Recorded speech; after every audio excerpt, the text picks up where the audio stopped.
Welcome to our City Council regular meeting, 16/2021. The time is 7:02 p.m. Calling the meeting to order. Bienvenidos a todos a nuestra Junta del Concilio el día de hoy. El tiempo es 7:02. Pledge of Allegiance, please. Could everybody stand? Ready? Begin.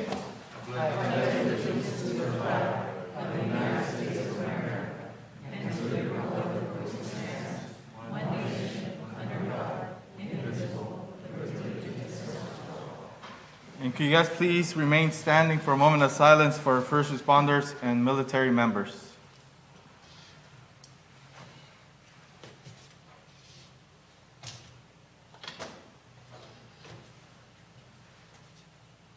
Thank you.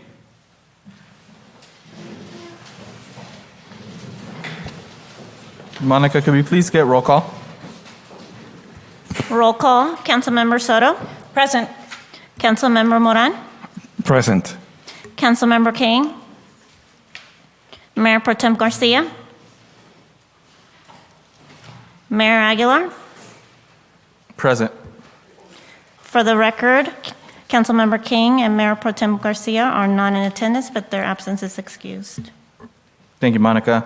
So we're going to move on to awards, presentations, and proclamations. We have two items. The first item, proclamation declaring March 2021 as Women's History Month. And we have the honor of our Councilwoman Maria Soto reading the proclamation. Thank you.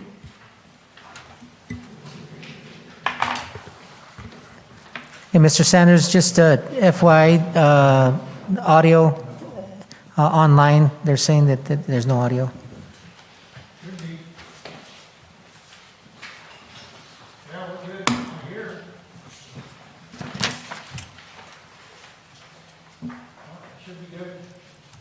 There's a delay, there's a like 25-second delay between what you hear here and what you hear. Thank you. Yeah. Proclamation of the City Council of the City of Livingston recognizing March 2021 as Women's History Month.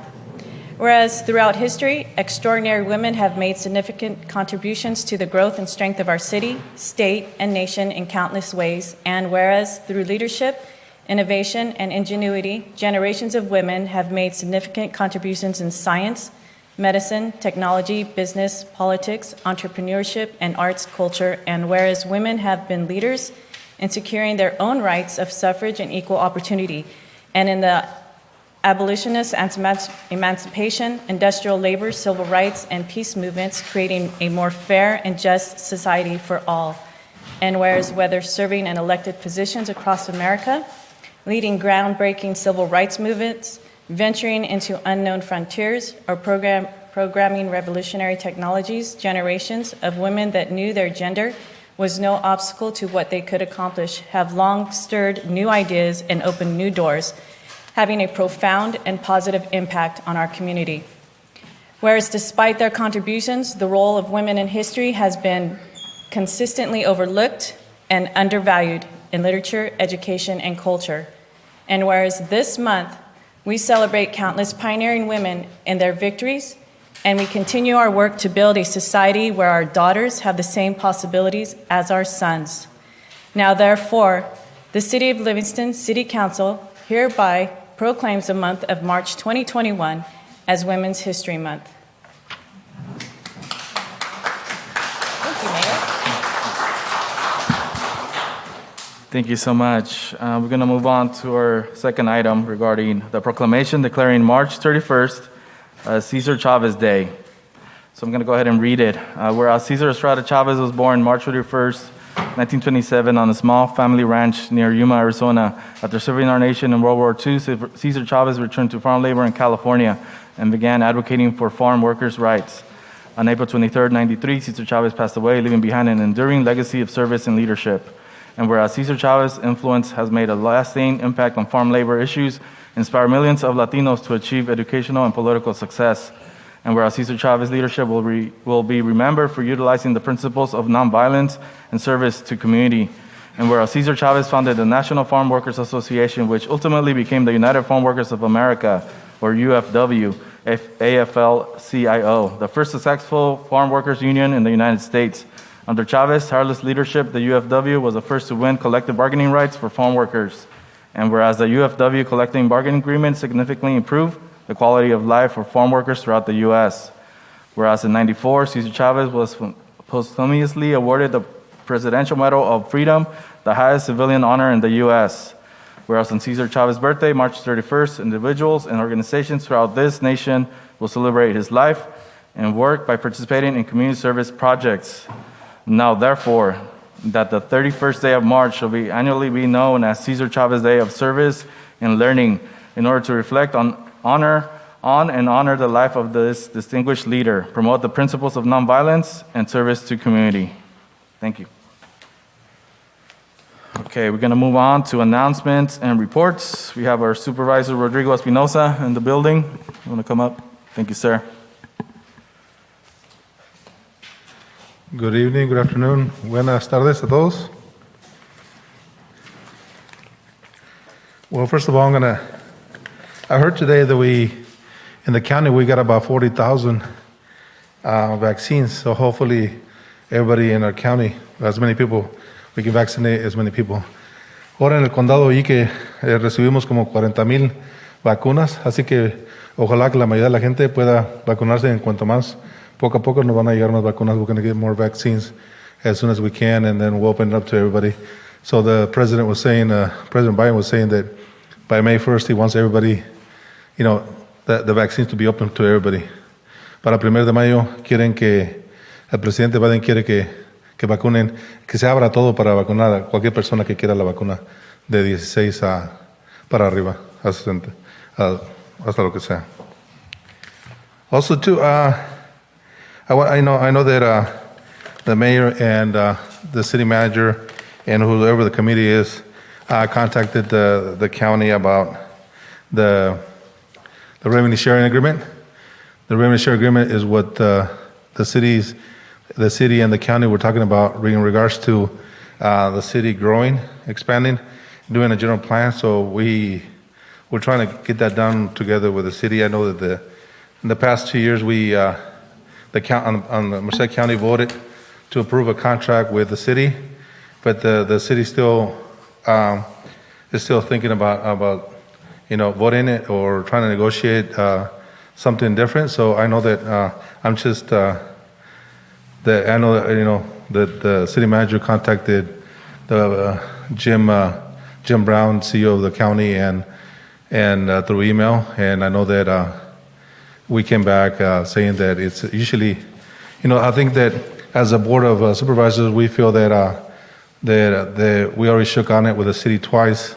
We made a deal, and then now it's on the city side to see whether to put it on the agenda to see hopefully you guys can approve it, or if not, just write up. I think just write up our concerns and send it back to the board to see if there's a different possibility. I know that my colleagues are very firm on the commitment that we made with the city, so I'm just trying to bring that up in information. So hopefully, also for information for the community.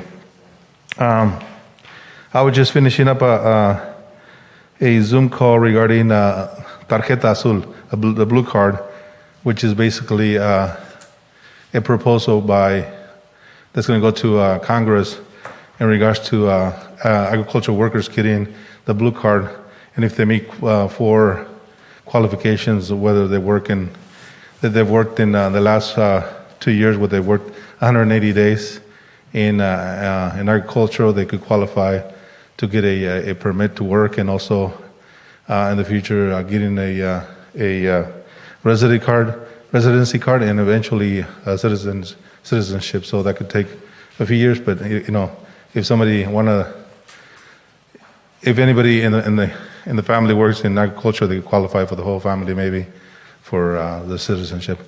Estuve en una junta de Zoom ahora, que hablaba de la tarjeta azul. Tarjeta azul es una propuesta que está para el Congreso de los Estados Unidos, de que si unas personas o la familia trabaja en agricultura, que les darían la tarjeta azul, que si en los últimos 2 años ha trabajado 180 días en la agricultura, que puede calificar para permiso de trabajo, residencia después y luego ciudadanía, evidentemente, ¿verdad? Entonces, con tiempo, sí, ojalá que se pase y se ponga en el propuesto en el Congreso y se aprueba, el presidente de los Estados Unidos firmará y será, sería futuro para la gente que no tiene papeles. Also, I had another Zoom call, a lot of Zoom meetings that we do right now. In regards to the lay gays, been transvestites, LGBTQ community in regards to behavioral health issues and, basically support groups for people that need it, especially in regards to being, being on the LGBTQ and having to go through the pressures of family and all that, and also being at home right now with the pandemic. It's all pretty stressful for them, especially for the youth. They talked about a lot about what the teens go through in school, the pressures, the bullying. And so there's groups out there that support, if people, the kids that want to come out of the closet and, just to support themselves, because there's been a lot of suicides and they want to prevent a lot of suicides and many more issues in regards to behavioral health issues. As part of a county supervisor, I have a lot of committees that I appoint. Right now I have 2 openings for the Behavioral Health Board. I had 2 and 2 resigned, so I need 2 people in my district, District 1. If you live in Livingston, South Merced, Planal Grand, I can appoint 2 people to that committee. And I have municipal advisory committees, and that's usually in Planara and LeGrand, and I don't have any in Livingston. Merced Cemetery Board. So the Merced Cemetery is where I appoint all the members. And right now there's a vacancy for 1.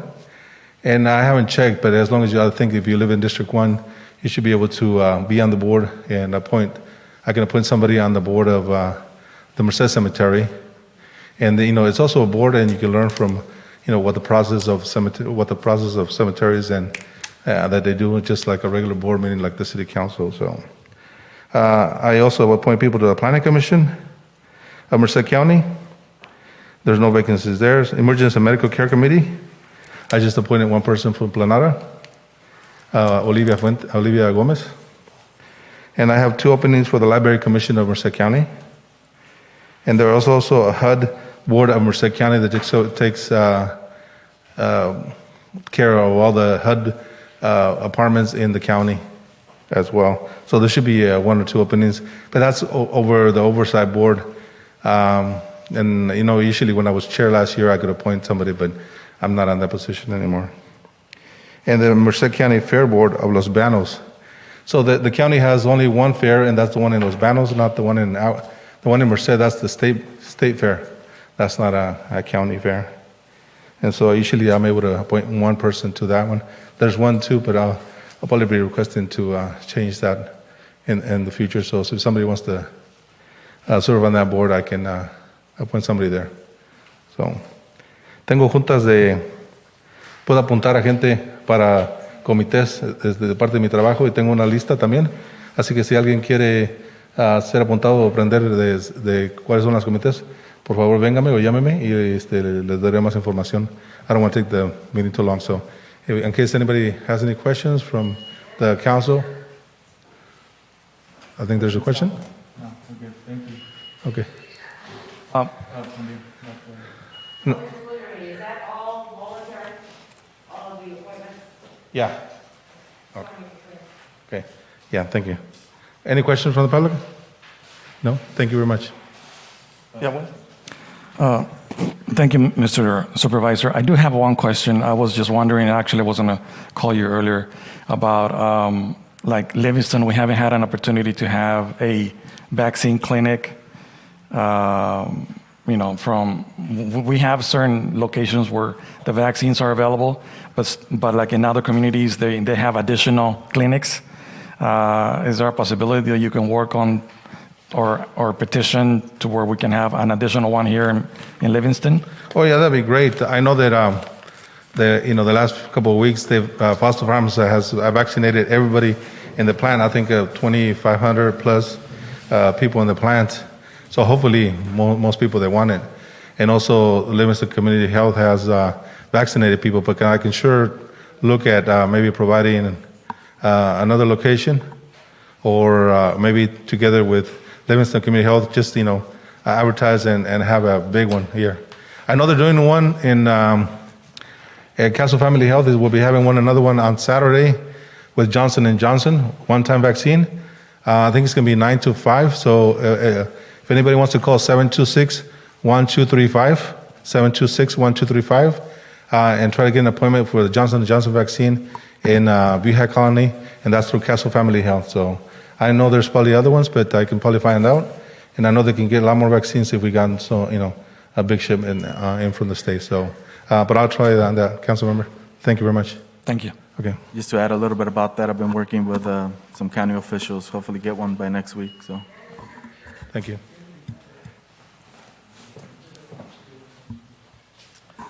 thank you, Mr. Supervisor. We're going to move on to city staff announcements and reports.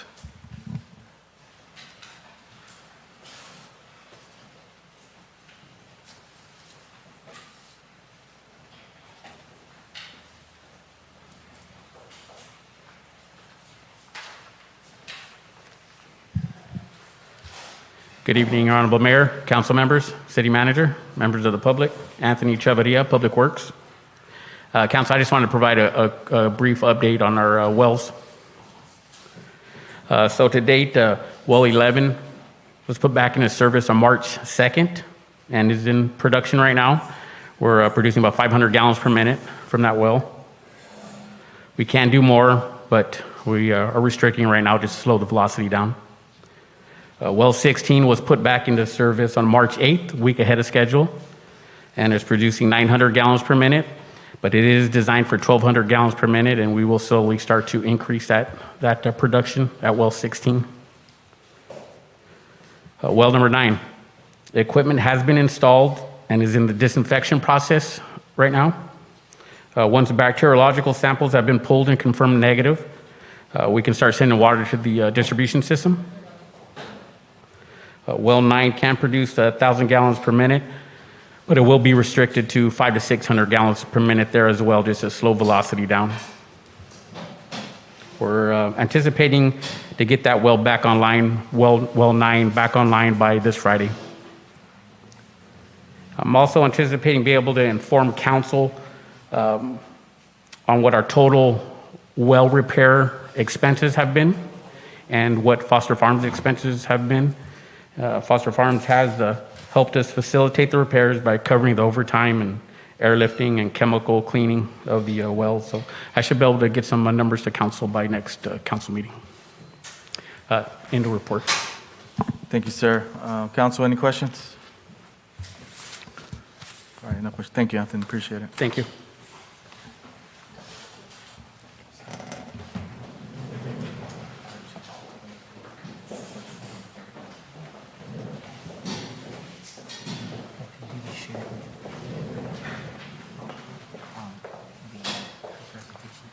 Good evening, Mayor, Councilman, Councilwoman. I'll be speaking on behalf of Recreation tonight. Jackie's still out. My name is Tony Marquez, Recreation Specialist, and so I don't usually have to do public speaking, so you'll have to forgive me. If any of you know me, I do talk a lot, but public speaking is not my forte. So my first thing that I'm going to report on tonight is it's a request from our our commission for the recreation, which we do have a couple of people here from our recreation commission. They're asking for your support on our fee policy, and I believe, Monica, you have that. So what it is I brought tonight, it's just our facility rental and classifications on how we usually classify what's a citizen, what's a resident to a non-resident. So I'm just going to go ahead, I'll start, and then if you, Monica, could catch up. Okay. So the Recreation Commission has asked me to speak to you about our policy and the fees we use for resident and non-resident teams. We're asking you to please help us make sure that the costs are covered when non-resident teams ask for a fee waiver. With things moving towards opening, we're getting calls about renting the soccer field, Alvarez Field, and parks. Our department always does our best to accommodate all requests. Our number one issue being that we only have one soccer field that has lights. So of course our most requested field year-round for travel teams. According to our policy, all teams need to fill out a form to determine if they are a resident or a non-resident team.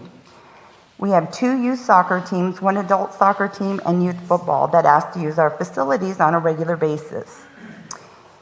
And they have all filled out the community league roster. The results were that youth football being our only resident team. The commission has even dropped the percentage from 75% residents per team to 50%.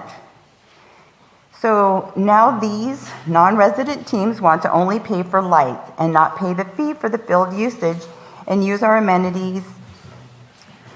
And our department has to absorb those costs, goals, wear and tear on the field, etc. When the teams want extras to use our field, it puts a strain on not just our department, but our public works department as well. That includes moving our soccer goals to other locations, light standards, those kinds of things. And as you know, we've had our budget cuts, so it does stretch our staff and resources. The commission believes that the fee policy needs to be enforced to help cover costs. We would like your support enforcing our current policy, especially with teams do not meet the minimum 50% to make a resident team.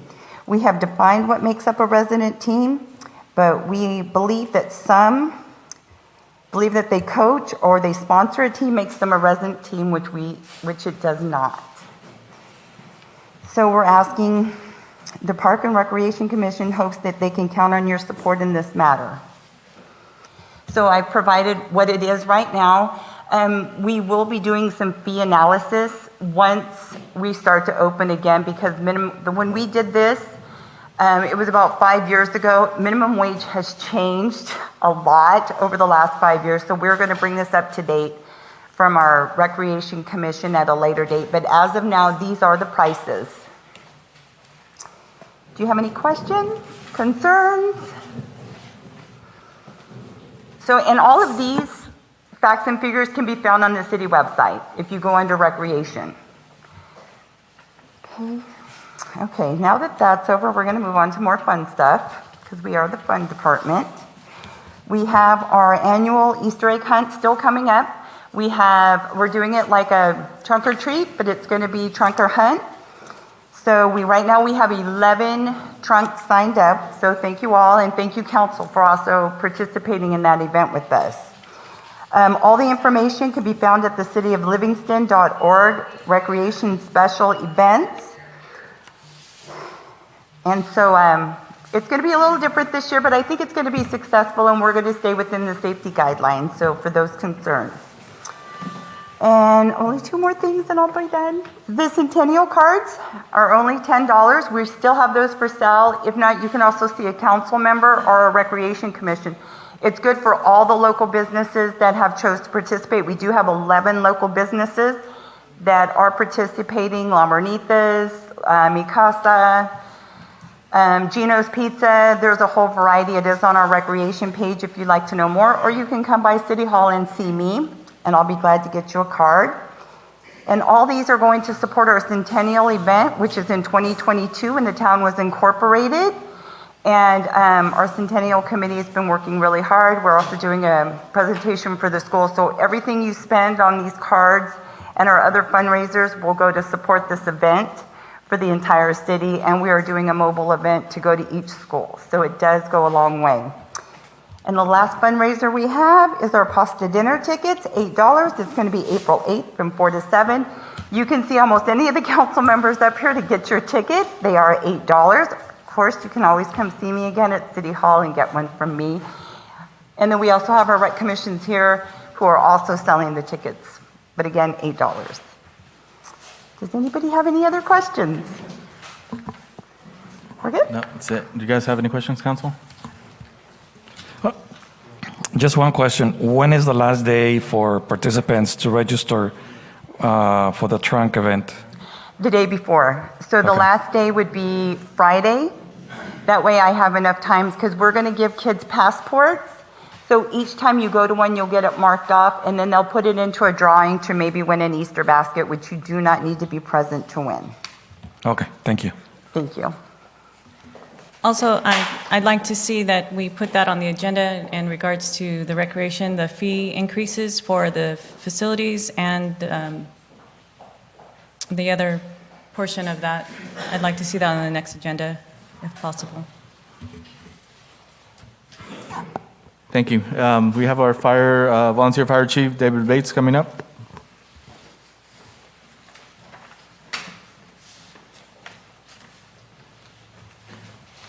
Mr. Mayor, Council, I don't have a regular graphic presentation or anything tonight. I just want to give you a little update on what's going on in the fire department these days. We are 75 days into 2021. I want to give you a few statistics in comparison for last year. I don't know if you've received a report on our last year call volume and so forth, but I will tell you that in the year 2020, we fell just 10 calls short of 2,000 calls. That's a lot of calls for our area. And as far as I know, with all stations affiliated with the county fire department, that we were the busiest. So far this year, in just 75 days, we've had 257 calls for service in the city and another 154 in the unincorporated areas of the county, for a total of 411 incidents. This is as of now. That's where we stand.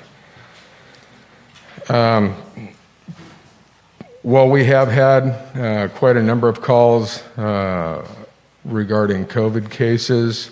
I don't believe that has had a huge impact on our overall call volume.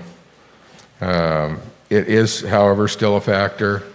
Our firefighters are taking all kinds of precautions on calls these days, not the least of which is wearing masks on all medical incidents and any other incidents that warrant such.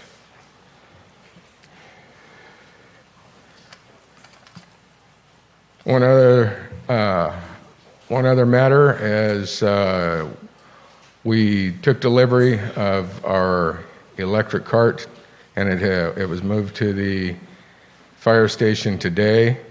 I'd like to thank the council for working with us on that and fulfilling that request.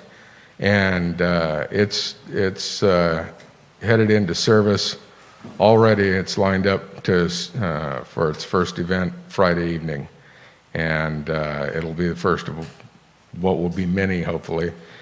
It's a very versatile vehicle. It's going to serve primarily for our local festivals, high school football games, and any other event that requires us to get into tight spaces to get people out to where we can't get our other larger equipment into, or get an ambulance into. We're able to go into these events with this vehicle and the equipment. We can treat them, take care of immediate stabilization, load them up, and then move them out to an ambulance in a larger area where we have more room to work, where we have a larger area to transfer a patient into an ambulance. It'll also serve us well with local community events, fire prevention events, and will allow us to transport our fire prevention materials to any number of events locally, as well as special school functions. So we're looking forward to putting it to good use. While it is not totally outfitted yet, it will be sufficiently equipped by Friday to provide basic emergency medical needs, and we hope that within the next couple of months or so that it'll actually look like a genuine piece of fire department equipment. So I thank you, and whoever was responsible for writing the grant on that, we truly appreciate it. Any questions from anyone? Council, any questions? Thank you, Chief. Appreciate it. Yeah. Move on to city manager announcements and reports.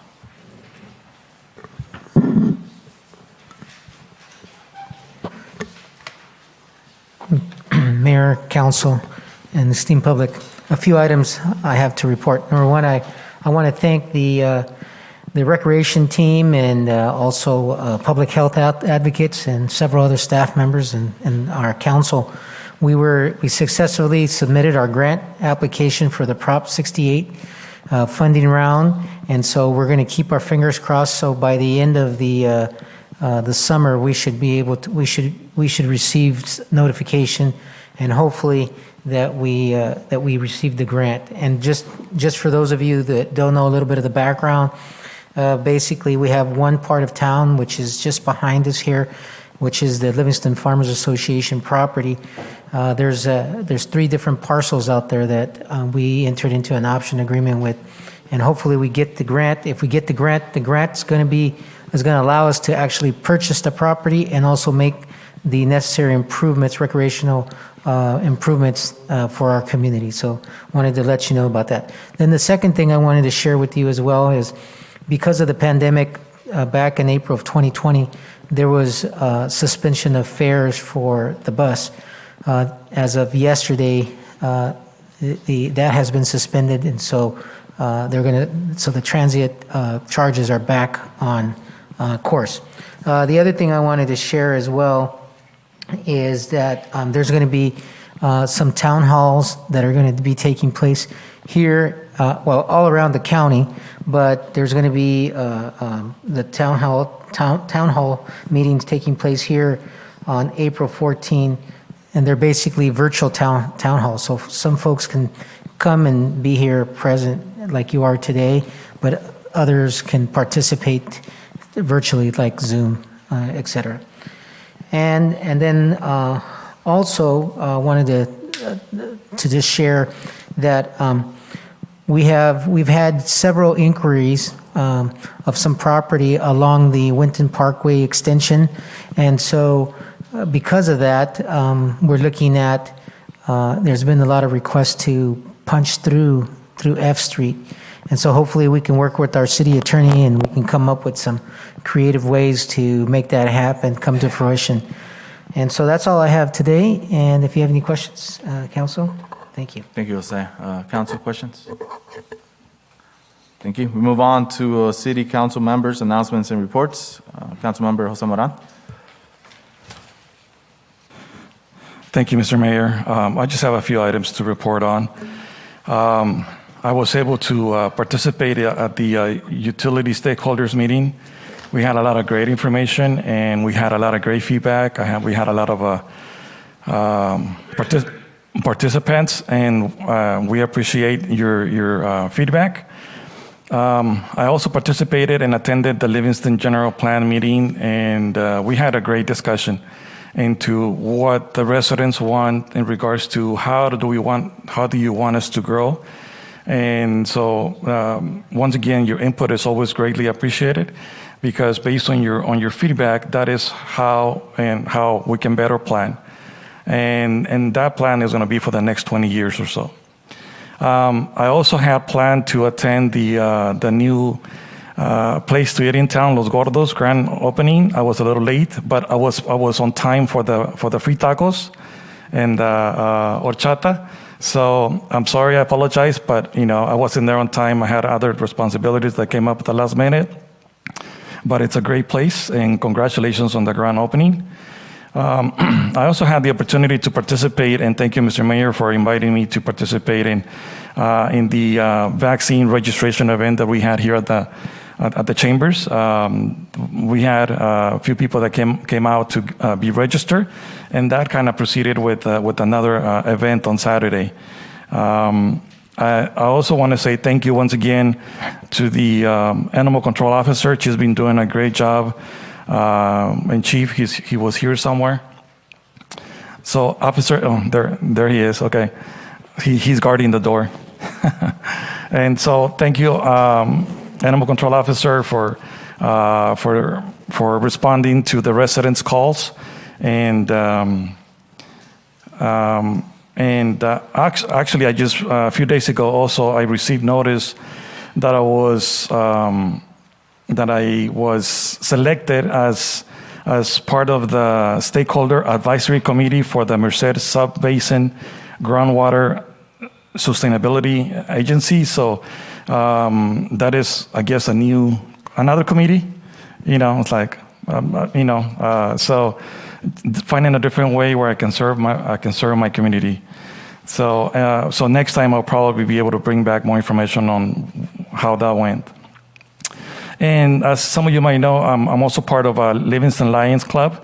And so right now we are or Livingston Lions is in the process of accepting donations for glasses. If you have a pair of glasses that at home somewhere, sunglasses, any kind of glasses that you're not using no more, that you just they're just there at home somewhere, come to me or on Facebook to any Lions members, and they can accept donations, or even at some of our schools, you can donate, or here at City Hall, right? You can donate any pair of glasses, which they will be donated to other places where there's a high need for low-income people. And that's it for today. Thank you. Thank you, sir. Councilwoman Maria Soto. Being part of the Merced County Hispanic Chamber of Commerce, we did have the ribbon cutting last week for Los Gordos. We are also trying to invite businesses within Livingston to become part of the chambers as well. So you will be seeing many of us throughout town, even trying to coordinate within Livingston so that we build our small businesses and we gain more support from our community for our small businesses. I've been meeting with Carrie Ross May. She does, and she attends the Women's Spotlight Network. It's every Tuesday in Merced, and there's a lot of empowerment there. So when we talk about Women's History Month, we want to advocate more on behalf of women rising up. So again, it's a great opportunity to attend those meetings.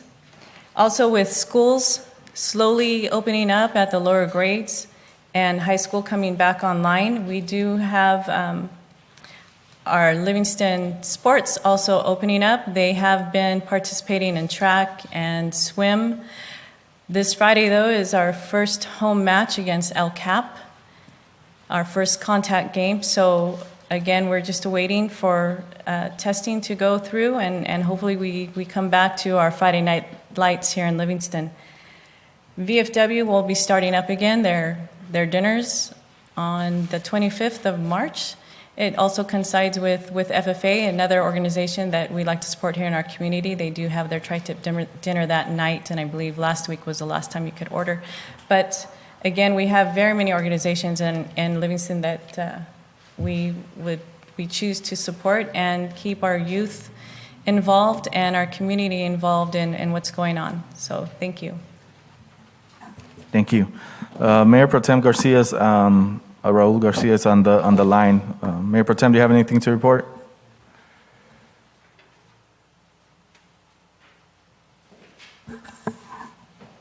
Mayor Pro Tem Garcia? Okay, we'll move on to my report. I have a few things. First of all, I would like to thank our Councilmember Jose Moran for going out there on Thursday. We had two workshops on Thursday and this last Thursday and last Saturday in regards to helping people navigate the registration world for the COVID-19 vaccine. Very successful event. We had a lot of people actually come out on Saturday morning And, I would really like to thank all the volunteers that came out and helped us out. We have a lot of good people in our community who want to serve and want to help each other out. So it was really good to see, and I appreciate all the support from the council. I also attended the utility stakeholders committee or meeting. I was hearing it. I was multitasking. I agree. A lot of good feedback. Attended the general plan workshop. Like mentioned before, a lot of good feedback. A lot of people invested in their community in Livingston and want to see the best for our community. I have been advocating for a clinic besides the Livingston Community Health Clinic, a separate one. Spent the day today trying to locating a place. So hopefully we'll announce here pretty soon. Maybe next week we'll have a clinic here. So that's good news for people wanting the vaccine. So we'll spread the word, and I'm counting on everybody, inform your neighbor and the community, and let's all get vaccinated. I've been working on a mural project with local artist Joel Aguilar. We are going to be meeting with the fire department tomorrow to get ideas. It's going to be a fire department theme. It's going to be a privately financed, so we'll be taking it up to the Recreation Council or Recreation Committee, Recreation and Arts Committee for approval here pretty soon. Also working on an outreach video to communicate with our Spanish, English, and Puchabi-speaking communities to, hopefully have those people educated and know more about the vaccine so they could make a better educated determination if they want it or not. So parts of the video have been already recorded. Tomorrow there's going to be some more recording, and then we'll spread it out. Hopefully we get a good show on the trunk hunt. Looking forward to that event. Also attended the grand opening for Taqueria Los Gordos, a new spot in town. Food, I heard a lot of good feedback in regards to the food there. Please support our local businesses. Also been working with Diego Castillo back there. We're gonna be going into a call with working on the sister city with Churincio. Lo voy a decir en español. So hemos estado trabajando con el presidente municipal de Churincio para hacer ciudades hermanas aquí en la comunidad con nosotros. So estamos trabajando en eso. Have an MCAG meeting tomorrow, and I think that's it. Our fire department, we attended EMS training, and I think that's pretty much for me. And now we're gonna. Okay, Mayor Pro Tem Garcia. Where's he at?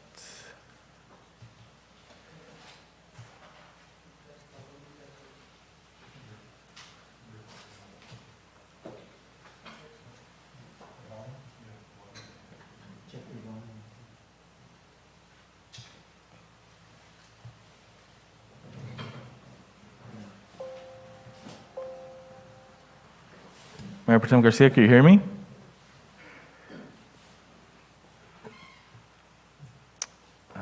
Nobody else is muted. Oh. Okay, I think we're getting you there. Hold on. Can you hear me now?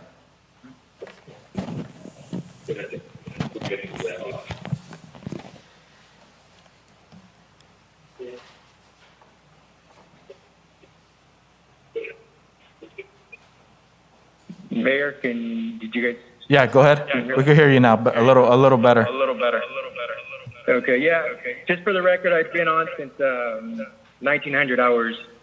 Monica could jot that down, please. Did I go out on that part? We got you. Okay. So for my report, I don't. For LAFCO, they haven't sent me an email for the next meeting. So I just want to communicate that out there. As soon as I attend the meeting, I'll be commenting on that and reporting out to the public. So that's all I have. Thank you, sir. We're going to go ahead and move on to public hearing. On this item 3, public hearing, consider directing staff to amend Title 5, Chapter 2, 3, 5, and 7 of the Livingston Municipal Code, modifying current cannabis regulations, Ordinance 632, to expand opportunities for cannabis business operations in the city of Livingston. Got Randy coming up. Thank you.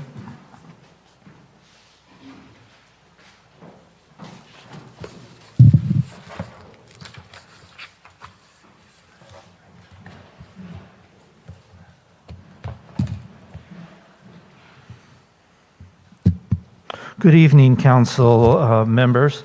I'm Randy Hash. I'm your contract city planner. And the item before you is to give direction to staff regarding whether or not to amend Title 5, Chapter 2, 3, 5, and 7 of the Municipal Code to modify the current cannabis regulations found in Ordinance 632 for the purpose of expanding opportunities for cannabis businesses within the city of Livingston. So that's why you're here. Now, the owner and applicant is Dwight Larks, and he is requesting several amendments to the existing cannabis code provisions. Specifically, he is requesting 5 separate amendments. One of them is, first one, to allow specific cannabis activities within the downtown commercial zone, the DTC zone. And that would be cannabis manufacturing, cannabis distribution, cannabis microbusiness, which is 3 or more of those items. The second part of the request is to allow cannabis delivery and associated retail sales as part of that delivery in the downtown commercial zone. The third request is to eliminate the 600-foot distance requirement between a cannabis activity and a school, daycare, childcare, or youth center. The fourth request is to eliminate the 400-foot distance requirement between a cannabis activity and a residential use, park, library, or land zoned for residential use. Now, this request of Mr. Larks has a citywide application, and these 4 amendments would modify the existing cannabis code provisions. Now, the owner and applicant has property in the downtown at the corner of Main and B Street. The city's cannabis regulations were adopted in December of 2017 and allow cannabis activities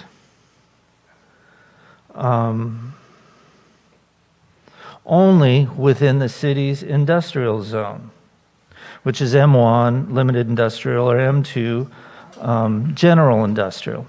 And so that's the reason for the first of these 4 requests, is to expand the zones that cannabis activities would be allowed in. The current code does not allow any retail sales of cannabis within the city at all.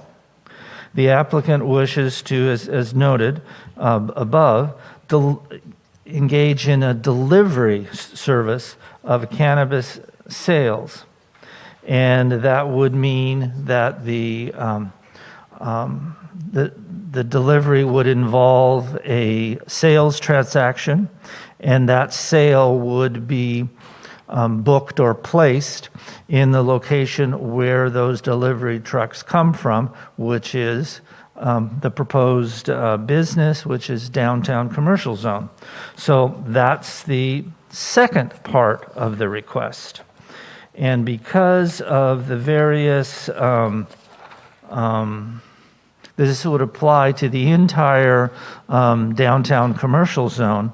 And within that downtown commercial zone, there are sensitive land uses, such as residential uses, schools, daycare centers, youth centers, parks and libraries that are within those distance requirements that I mentioned before. And so that's the reason for the third and the fourth request. Now, you may recall that this request originally started its city reviews and analysis in early 2019. And so the request first came to the staff. We scheduled it for Planning Commission consideration, and it went to the Planning Commission at a notice public hearing on April the 9th, 2019. And the materials from that hearing, in terms of letters and other things, have been included in your information as an attachment. Now, we had a lengthy hearing at that time, and there were a wide variety of public comments before the Planning Commission.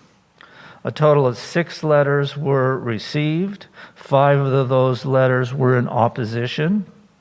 And they came primarily associated with the Livingston schools. And there were also a number of letters from parents, and there was a petition with 130 signatures from the Yamato Colony School. And there was another petition with 23 signatures for the Selma Herndon School. The Planning Commission evaluated all that they had heard, and they actually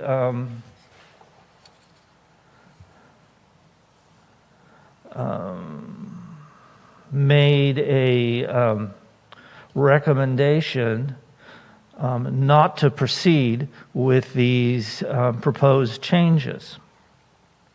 And after that a negative recommendation, Mr. Larks requested that his proposal not go forward to the council so he could take a look at it, evaluate the recommended denial from the council, and analyze that.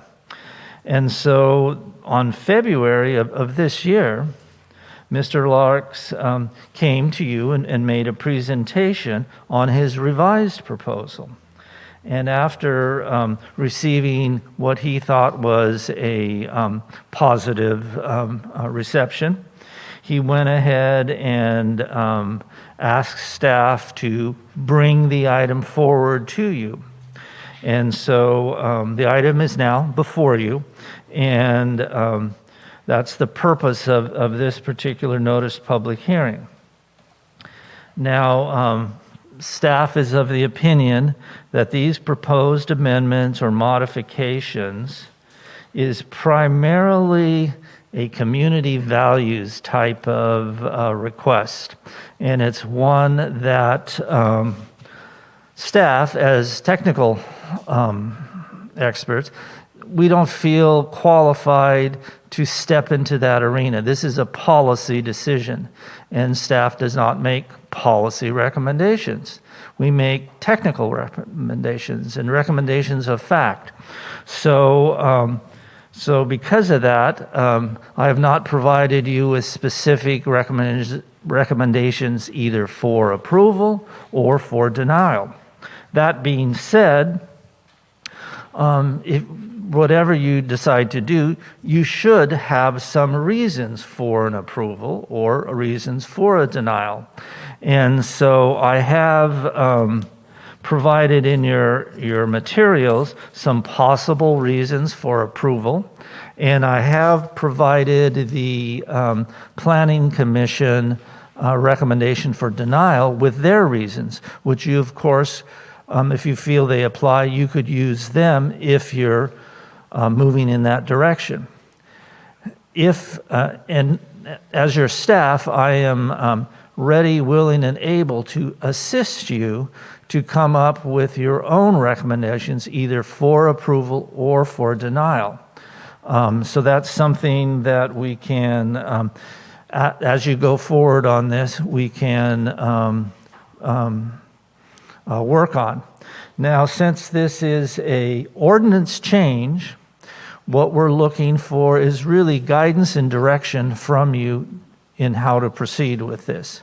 Because if you choose to advance this, it does have to come back to you, because an ordinance takes 2 times before the council to take final action. So I just also want to let you know that, and has been placed on your dais there, we did receive 5 email communications from the public after we had prepared the materials for the staff report. We prepared them on Friday, but since that time, 5 communications have come in. 3 are recommending against this request, and 2 are recommending in favor of the request. And so that's the latest information that we have in terms of public response. Now, at this time, I'll stop my comments, and if you have any questions of the history or the technical nature and so forth, I'll be happy to address those. Thank you, Randy. Council questions, comments? Councilmember Jose Moran? At the moment, I have no questions, but I would like to hear from the rest of the council and the citizens. Thank you. Councilmember Maria Soto, any questions or comments? Again, I appreciate your presentation and going over all the information once again. The presentation that was brought to us early in February is quite different than the approach that planning took. Again, I feel that when it came to planning back in April 2019, it was a bit out of control and misinformed throughout the community, especially in our schools that provided all the signatures and letters of wanting to deny the project moving forward. Again, it's about educating our community on what it is that is going to be accomplished with a project such as this. Again, it's empowering the council to make these kinds of decisions on policy and providing a safer environment on the corner of B and Main. So again, the presentation, if you were not here for that or did not go back to the YouTube and review the actual project, it is not what many of these letters, well, half of there's 5 of them, so some are opposed and some are for it. And again, the idea is not a dispensary located in your downtown district. So my comment on that is, I, for one, and knowing the safety of our residents, especially our youth, the ones that supposedly are walking throughout. Again, they're walking down Main Street, they're passing by our liquor stores, they're passing by Rite Aid and Dollar General, who also provide types of cannabis products.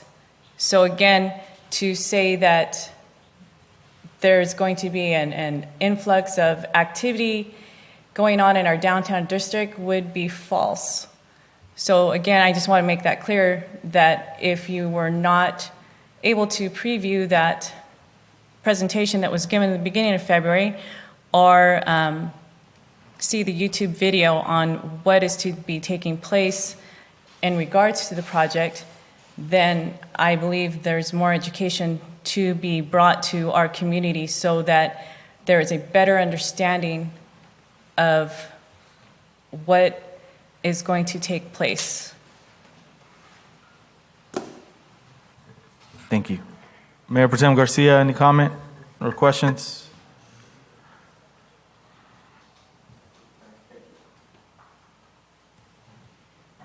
Thank you. In regards to myself, I have a quick question. What's the specific reason it didn't go back to the Planning Commission? Is it because it was denied almost 2 years ago?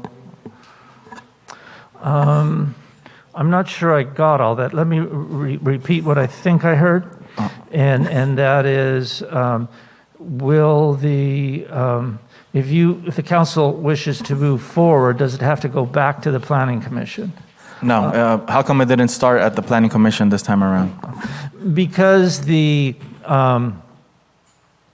request is, it's part of the same request. Now, there are differences. The part of the delivery is different than what originally went to the council.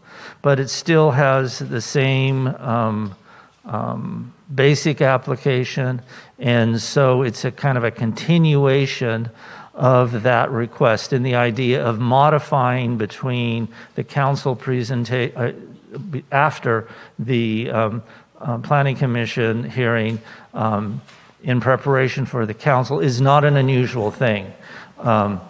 Many requests, use permit, variance, they are modified depending on what the comments and public hearing before the Planning Commission. So in light of that custom and practice, I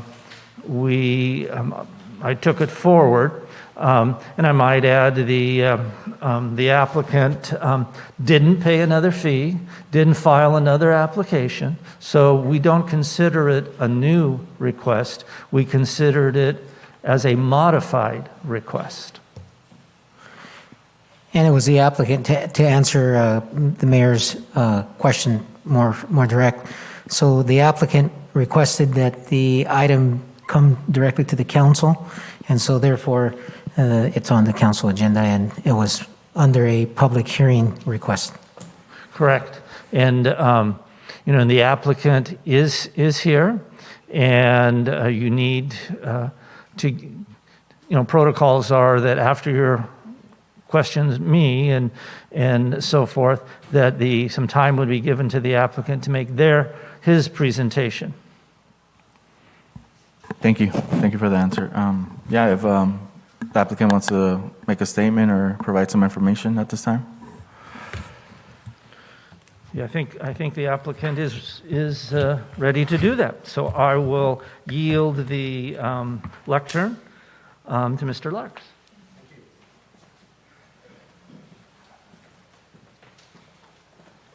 Thank you, Council, Mayor Pro Tem, public.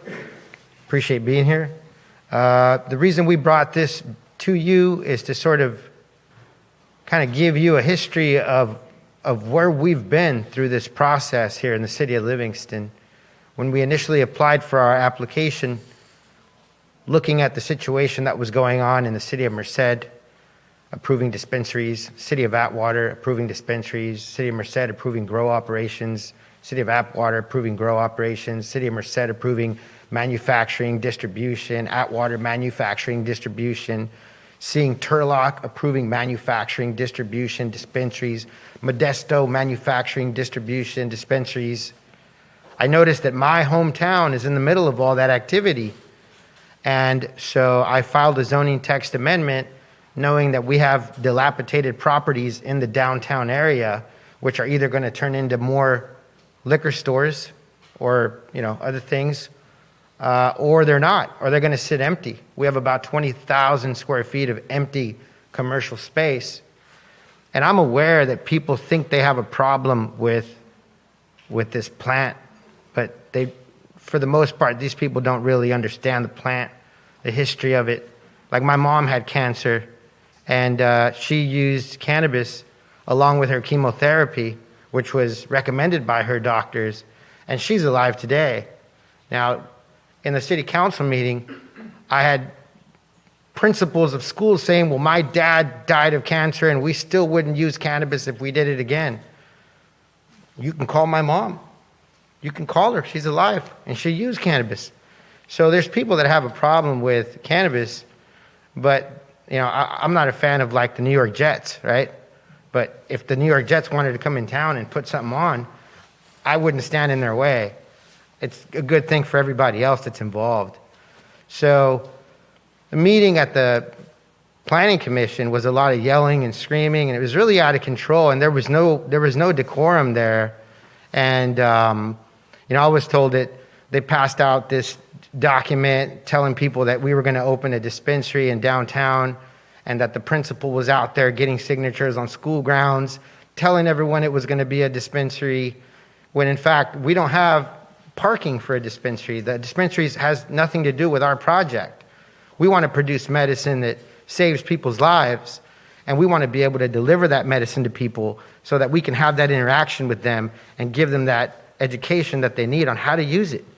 How does this work with chemo? And how does this work with other things that you might be taking or not taking? So we want to provide that education directly to the patient. We've got nothing to do with on-site people coming to our building. Our building is closed to the public like it is right now.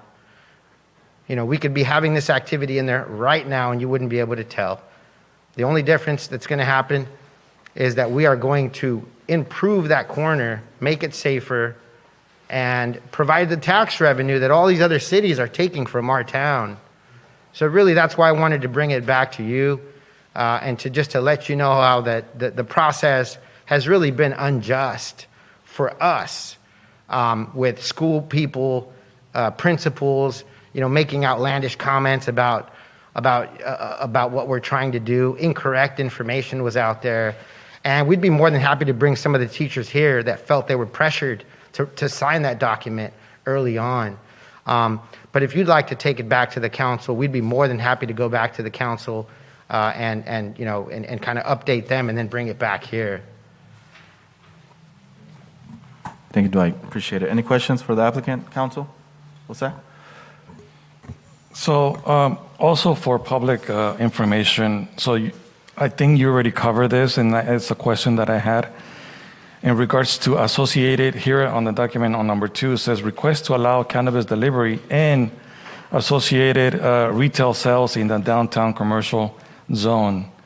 What does that mean exactly, associated retail sales? I think you already mentioned something about it, where you're not looking to have people coming in and out, but what does that mean, associated retail sales? So in essence, associated retail sales is what that means to us is simply that it's the information that goes along with the retail sale at the home. We would take the order at the facility. The driver would be dispatched to deliver the product. There would be no public coming to our building.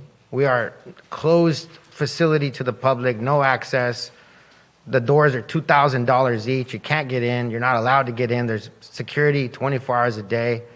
And so it really, just to be 100% explicitly clear, no one in here is allowed in that building ever, unless it's the police department or somebody else. This is a building that is like a laboratory making these items and making these products.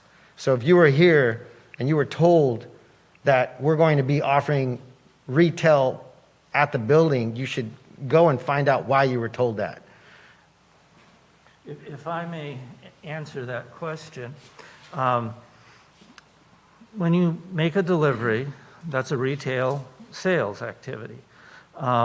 The state has to locate that somewhere for retail sales purposes, and the sales tax goes to some jurisdiction and so forth.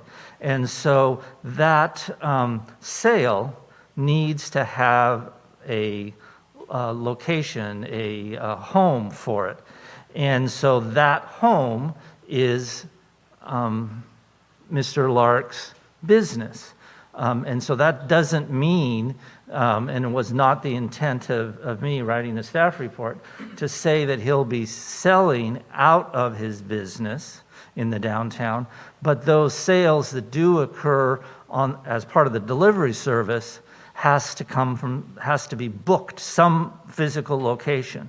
And so that's what that phrase means, is that it will indicate that it's a sale in a zone that allows sales in downtown Livingston. Okay, so if I understand this correctly, what you're saying is that, and I'm assuming this because you guys haven't heard it. So would someone be calling in an order, and then how do you know who's ordering, who's making that order? Someone that actually has a medical card or something like that? I have no idea, so you have to explain this to me. And so someone picks up the phone, takes that order, verifies the information, then that delivery is scheduled to that person's home. Is that what you're saying?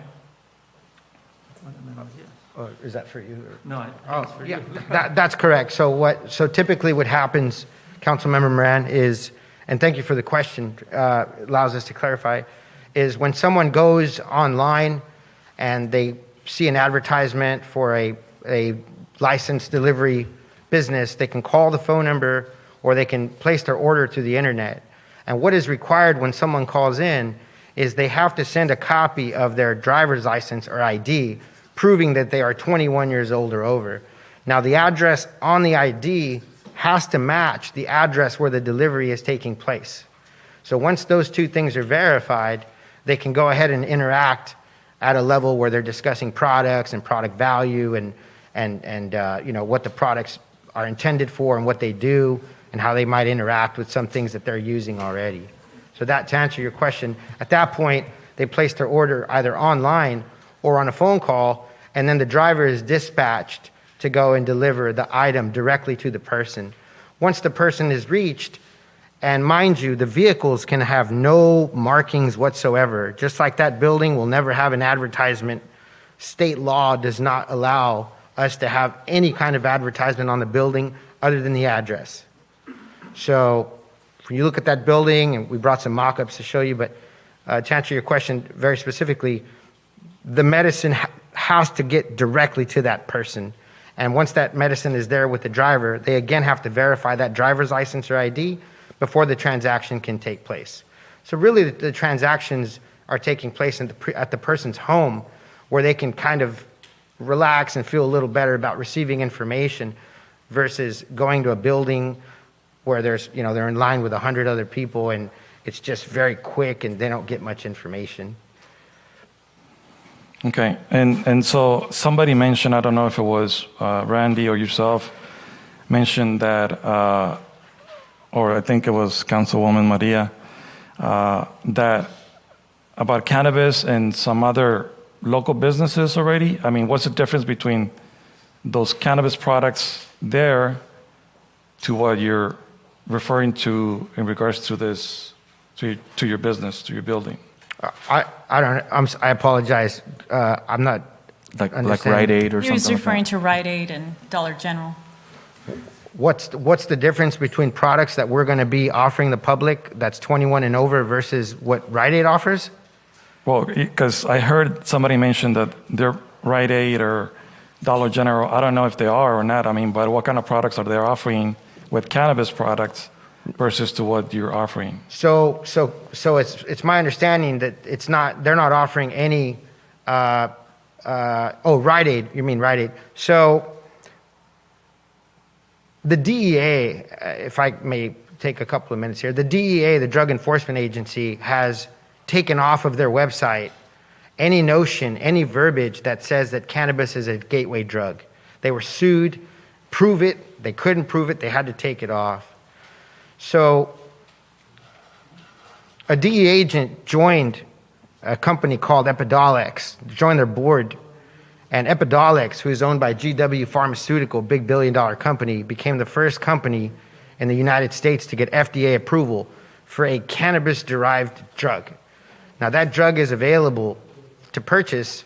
I'm not sure if this particular Rite Aid has it, but it's basically a drug that is primarily CBD, which is one of the compounds in the plant, And it's designed to get people some relief that have certain type of seizures. So those products are already available, out on the open market, FDA approval. We don't need FDA approval for our drugs because the regulatory agency that regulates us doesn't require that our products have FDA approval, because cannabis has been shown historically not to have any reaction in the human body which kills anybody. Like, you can die from alcohol, right? And you can get alcohol all up and down the street, all over the place here, right? All around us there's alcohol that you can buy. But there isn't a single documented case where anyone has died from cannabis. So why is everybody upset about cannabis and not about alcohol? That's a great question that we're always trying to find the answer. And so here also in the staff report I'm looking at, and this probably for Randy, says current code does not allow any retail sales of cannabis within the city. So how? Well, because we're using cannabis for products already on a Rite Aid, but is it or is it not? Well, how's that different? The city's cannabis regulations has that provision. Now, there's a disconnect between what may be allowed in a drugstore with FDA and a CBD product, which is derived from cannabis. And so, the city council, when that ordinance was originally adopted, said we don't want any sales of cannabis. Now, there's, as Mr. Larks has mentioned, there's a whole host of medicinal products that have entered into the pharmaceutical processing, and so they are in fact cannabis derived, but they're kind of in another category, if you will, because they're going through the medical category, and they have FDA regulations and approvals and so forth. And so that's the best kind of a distinction I can make. It's not a clean distinction, but it's a workable distinction, and that's how that ordinance that the city currently has evolved. Councilmember Jose, anything else? Not at the moment. Thank you. Councilmember? I have a quick question. Is delivery into our town already allowed? Meaning like another business from outside of a city already delivering here in our city? Yes.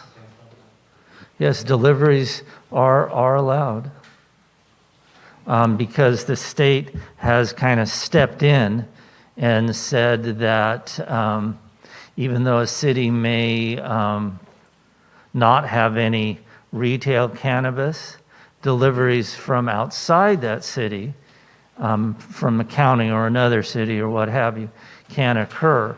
And the key is, as I alluded to in my comments and in the staff report, is where is that cannabis sale originating from? Where is it being counted from? And so it's being counted from someplace else, not the city of Livingston. So for purposes of tax collection, for purposes of regulatory oversight, it's not a Livingston business that's making that delivery. So somebody else is cashing in on that sales tax, some other city or some other county? Yes. In short answer, yes. Some other location is getting the sales tax revenue and any other cannabis tax that's associated from that particular city. Thank you. Mayor Pro Tem Garcia, any questions for the applicant?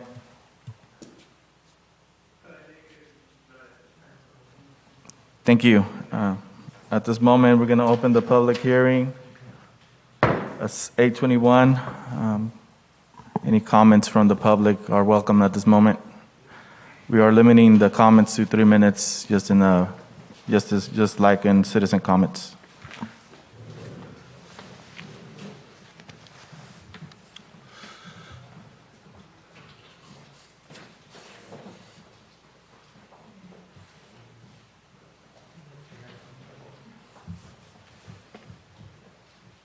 We'll wait till the mayor comes back.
Good evening, Council. I'm sorry, Mayor, you didn't give the meeting over to the Mayor Pro Tem, so I couldn't really proceed.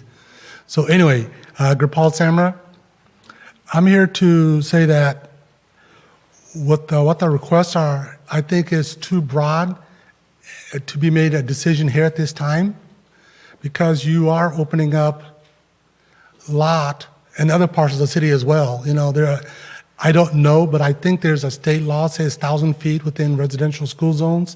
If you're trying to narrow that down, it may be a conflict there. I think that there needs to be more research, and also to be able to allow this anywhere else. Nothing prevents somebody from opening next to a daycare center. You know, it can be a lot of things. And so I personally, as a citizen, think that send it back to the Planning Commission, let them hash it out, let them check out the state rules and everything with conflicts. And also, the difference between what Rite Aid and CVS sells and what they're selling is CBD does not have a effect that's all good that we want from marijuana. Is really, you know, outside of medical needs, is pretty much CBD is all the highs and TCI, all that stuff is stripped away. So it's not the same thing as this business would be selling. So to me, I think if you folks will send it back to the Planning Commission, let them hash it out, bring it back, because this is too broad and it's opened up a lot of can of worms. Thank you very much. Thank you. Go ahead, sir. Good evening. My name is Juan Santana. I'm a native of Columbus, like many of us here and some people outside also. We came here with one purpose in mind, you know. We have our regulations already in place, and no sales around here, and it's working fine. I don't see why we need to change everything just to allow a business.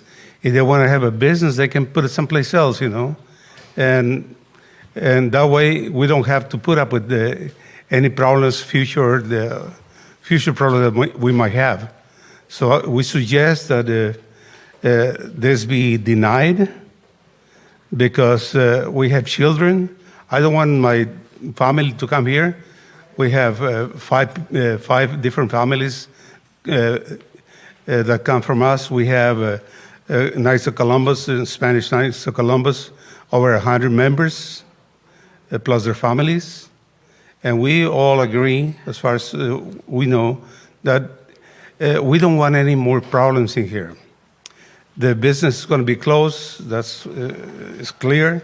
They're going to deliver, that's clear. But why, if they have to, if they're going to have a place that is closed, completely closed, and nobody knows who's going to be delivering, why not go someplace else, away from our town? I know the money will be fine, but Peace of mind is better for us. Lately, I've been noticing, I was teaching in Modesto for 30 years, and now I've been here, living here in 16 years, farming for 25 years, and I love the town. I love it, especially now with the new council members, new mayor, new chief of police. Everything is working fine. Why look for more problems? I don't see any reason for that. If they want to have a business, great. Put it someplace else. Not close to our kids, not close to the schools, minimum 600 feet from any place like that, or living places. That'll be, if I buy a house 500 feet from that place, before they put a business there, I'm not going to be happy with it. So I don't see any reason to change everything that we have, and it's working. Why start all over and have more problems? I'd rather have the way it is now than maybe there'll be no problems, maybe. But what if we come up with more problems? So please take under consideration that there is at least 20 of us from the same group, Knights of Columbus in Spanish, from St. Jude's Catholic Church, with probably about 5,000 members, and we don't want that. It just makes sense, Want a business? Go someplace else. That's fine. You think cannabis doesn't hurt anybody? Great, consume it. But I don't want my kids to see that, or my families, or we don't want that. Thank you.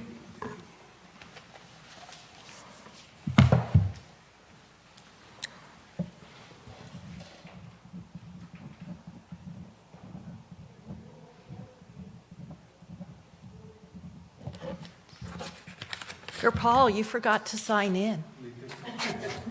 He always told me to sign in. Hello, City Council and Mayor. Oh, Gurpal didn't wear it when he had it on. Oh, sorry. I thought you were motioning me. Hello, City Council and Mayor. Thank you for this opportunity to come and speak. Wow, 153 signatures. People care in Livingston, and we need to admire that. We need to encourage parents who care about their kids. That is so hard to raise children these days. Believe me, I know, I've got 9 of them. You're scared a lot of times about the different things out there. What's coming before us is looking at changing the ordinance of our downtown commercial district. What would the city like the downtown to look like?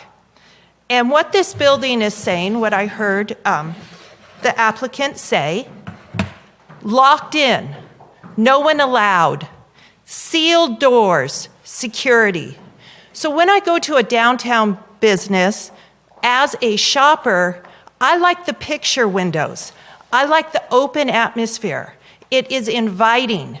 If there's a business that is all sealed up with security, and I am looking to start a business, let's say a flower shop, everybody likes flowers, especially girls. I don't want to put my business next to something that's all sealed. I want to have a traffic generating business next to them so I can get traffic to my business. When you're looking at changing an ordinance, I understand that this is what it means to him, but what would it mean to the next person that's coming in that wants to do it? We have to look at a broader picture. What will the change do? There is an ordinance on the book, and when the city makes an ordinance and somebody comes in and buys a piece of property or rents a piece of property with that ordinance in mind, it's like they've entered a contract with the city. Because I know that if I come into downtown to have my flower shop, that somebody next door isn't going to do agriculture and put a bunch of manure on the field and stink up the place for a week. Let's just say, for instance. That is why we have these zoning regulations. What I heard was there is a section in the city for this ordinance. I don't think this is the time to debate whether or not marijuana dispensaries should be legal or not legal. That's not what we're talking about. We're talking about how we want our downtown and our community to look at. What will happen to the neighboring property values? And what the applicant said is very true. There is a perception out there, and that perception will affect other people's property values. So you have more things. You have the contract the city has with the people that own the property. You have the perceived impression that might affect the property value. You have what you would like your downtown to look like. And what the next person that's coming in, how they're going to perceive the ordinance. But the takeaway of this and our victory is there were over 150 people concerned enough to sign a petition to try and let our leaders, our council, our planning commissions, know their concerns and their thoughts. Please don't dismiss that. Please listen to that and really take care of your parents. Because I can tell you, as a mom, it's really hard to raise kids out here with so many things out there that can, so many pitfalls. Thank you for your time. Thank you for your comment. Gosh. All right. All right, my name is Marla Hernandez. I am not a resident from Livingston, but I do live outside the county in Livingston. I have a freshman that just started Livingston High School and Yamato, where the store is going to be is the middle of the thoroughbred between both my kids. We're starting a trunk or treat. I understand he's not selling, if I'm correct, where you at? You're not selling weed or anything like that, right? The revenue that's coming from Sherlock, that's a different kind of store which he's producing. The revenue everybody's looking for is not the same as Sherlock, Atwater, Modesto. That's a different product he's trying to sell, but you're not changing, I'm talking real fast because I get nervous, sorry. You're not asking to change one ordinance or two, you're asking to change 5 ordinances that were recently, 97 is not that long ago. So I disagree. Once you start breaking one ordinance that the city, which I'm considered home, I do all my community service here. I try my best to be a participant in the city of Livingston. Opening a door to, you're just opening a door. For the revenue that you think that's coming from, if it's a CBT store, that's not the same revenue. That's a totally different mecca. So when I do my Easter trunk or treat that we're expected at the recreation, whose trunk's gonna be in front of that store? Locked down with security. I don't wanna be there. You think I want a cop or their personal security personnel behind me when I'm trying to give candy to the kids and trunk or treat because they have to be there? If this is what you want, I think I totally disagree with this process. There's other places in Livingston. Hey, you're going to the county, you're trying to purchase other properties, go out there. I live in the county, go out further. I wouldn't mind, go out there. But what you're asking is for them to be downtown, a locked location with security, do not know what they're doing out there. Family, friends, let's go get a taco at the taco truck down the street or across the street. What's this place? Well, they're locked down. I don't know what it is, but they have their address. But I think Livingston could do better. I think there's other locations in Livingston for your production. Downtown is not it. 5 years with 97, 98, 99, do the math. 5 years, and all of a sudden the town needs to change their mind. I think that the priorities are not where they need to be. And I think there's that's not the product that Livingston should have. That's great. That's it. Thank you. Okay, thank you. Thank you for your comment. Hello, my name is Rosalio Salvin. I'm a member of the Natch Columbus. And my question is, what is the main idea to put something like that in the main street. Like the lady said, there's 140 way over there. If the building will be closed, like he said, all the way around, take it away from the town. Because the kids walk from one corner to other corner, and they go be asking, what is it in the store?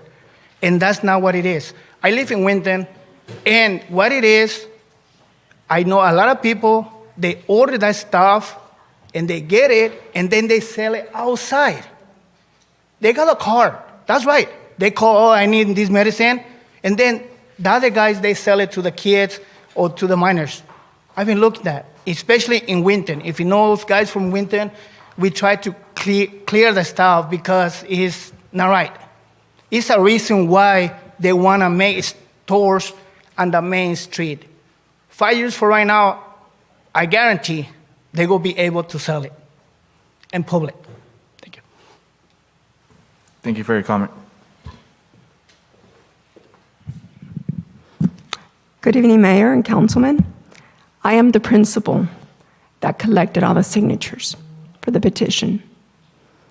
And I'm very proud of it because I stand and I represent the students and their safety. And again, if I had more time, I would have collected or brought every single student in here. I have 589 students in my school, and I would have brought every single one of them here because it is their safety. I am the principal. I am here to advocate. I am not here to police you or anyone else. I took an oath for the safety of those students, and I will be here again and again if I have to. You need to understand that, okay? And as Councilman Maria said, that it was misinformation. Well, I have to tell you that not only do I have family in law enforcement, but I have friends. I have highway patrols. And guess what? I called him this afternoon. And unfortunately, he couldn't make it because he was working. But he said, what is Livingston doing? They have something great. They have a great community. They're expanding. You have new buildings coming up. They're bringing you revenue. Why does it have to be this revenue? He also added, do they know the crime rate that they're going to get as a result? As it is, they're already battling some crimes that are taking place, shootings downtown. You want to bring in some more? The ordinance, you eliminate it? There was a purpose behind that. Why are you ignoring it? I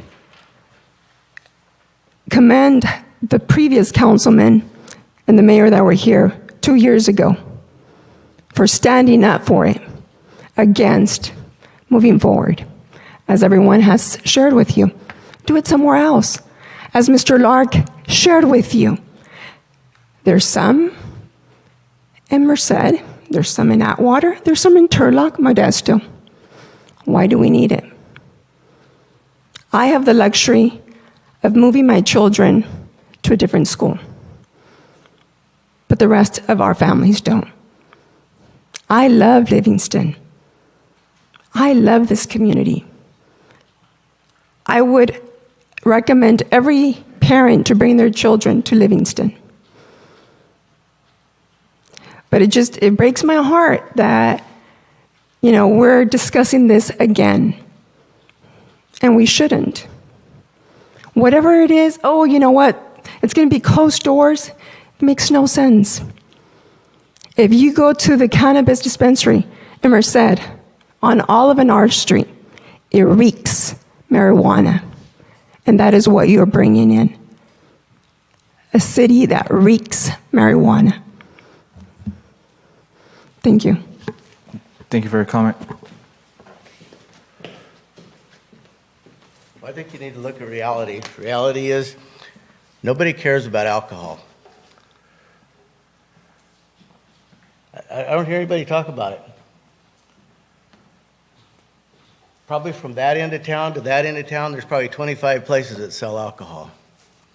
Every sporting event, everywhere you go, it's all about alcohol. I don't drink. I haven't drank in 8 years. I'm not planning to.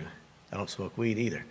But I'm all about reality. I'm about true politics And there's a big paradox about the alcohol. You drink 2 beers and you get in trouble. You can't drive. But it's sold everywhere. But the people that worry about the kids in front of this building that has no markings don't give a damn about all the places that sell alcohol. They're going to trunk or treat in front of them. They're going to do everything they do in front of them. People are sitting in the alley drinking alcohol. They're drinking alcohol everywhere. That's not a problem. But if you want to look at reality, the reality is CBD is an awesome product. God gave CBD to us to use. I've used it on my knees, I've used it on my elbows, I've used it all over the place. Works awesome. Because God gave it to us. I'm not sure He gave us alcohol. They're not talking about selling marijuana. They're not talking about people getting high and smoking weed all over the place. That's not what they're talking about. They're not talking about selling heroin. They're talking about selling CBD. That's a product God gave us. It helps people. Alcohol, I'm not sure it does. Just look at reality. Reality. True reality. Weigh it out. Thank you for your comment.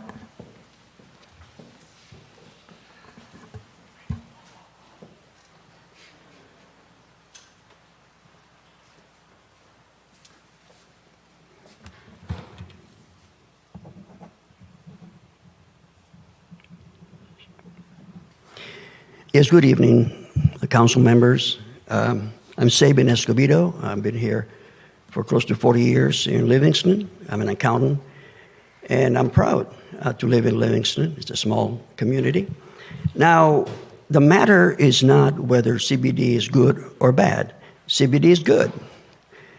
Everything in this world, almost everything, you can say it's good or bad. Milk is good, but then it could be bad. I mean, anything. So I'm not against CBD. It's medication. That's great. But I think that the matter should be location. It's the location. Now, Mr. Lark was mentioning that other cities have CBD, and he's right. There's a lot of places that have CBD. But to my knowledge, most of them are in industrial parks. To my knowledge, I looked around, and none of the cities in downtown have a laboratory for CBD.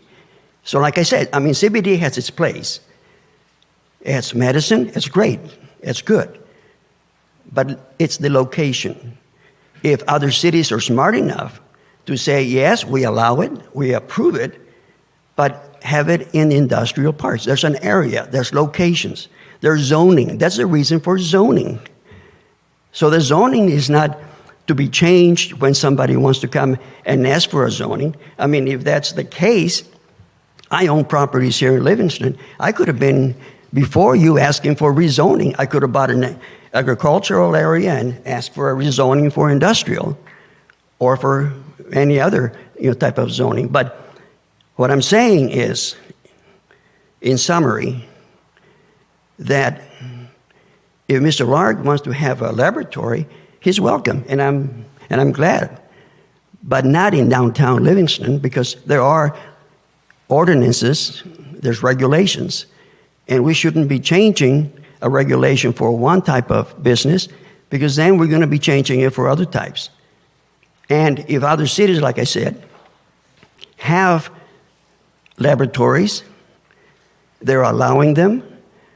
But to my knowledge, like I said, I hate to repeat myself, but it's important, most of them are in industrial parks, outside the city, outside the downtown.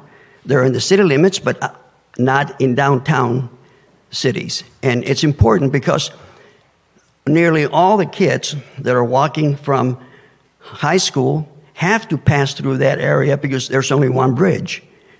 And when they walk across, I see my office is also on the other side of Main Street, and I see a whole bunch of kids walking. Now, what perception are they going to have to see a building that's locked down, sealed doors? Their curiosity is going to be, I wonder what's in there. So what need do we have to go into that when other places, other cities are smart enough to say, we allow it, but there's a place for it. We should not be changing ourselves or changing regulations just to please a person or to please, if you want, and I heard that sales will be good, and that's good. You know, property taxes or sales taxes might increase, that's good. But it will also increase if you have it outside in the industrial parks. So I welcome a laboratory outside the downtown area in its proper place, which will be in industrial park, but not in downtown where, you know, kids can see that. And we have regulations, so why change them? Okay? Thank you. Thank you for your comment. Anybody else? I have some people on the phone. I know I have Catherine Shell Rodriguez.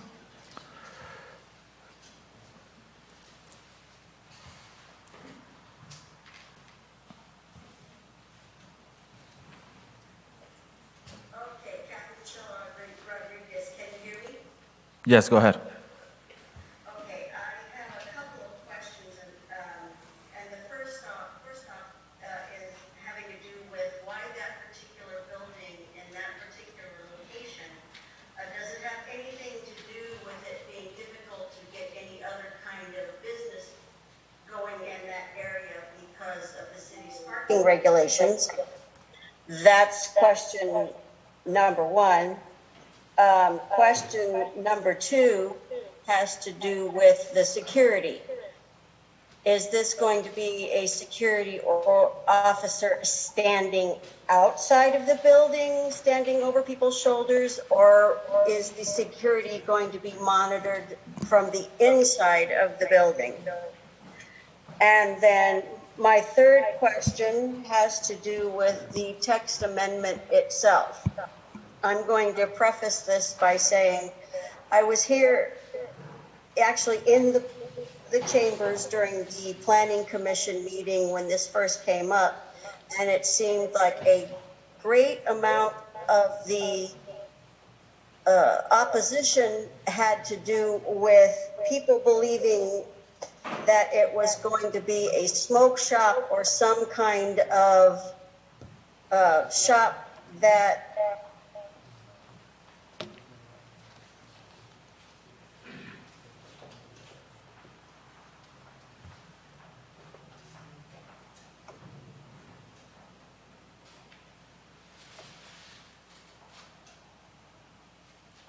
She muted herself.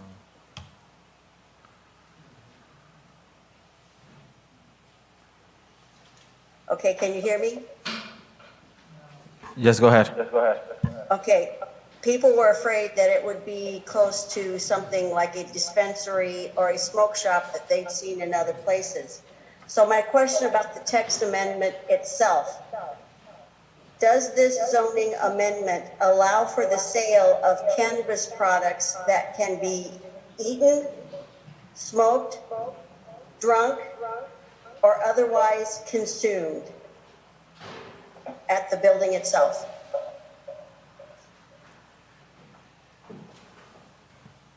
And that's it.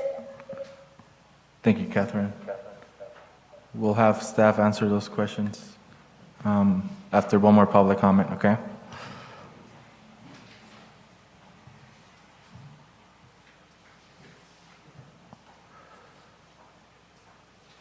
David, go ahead.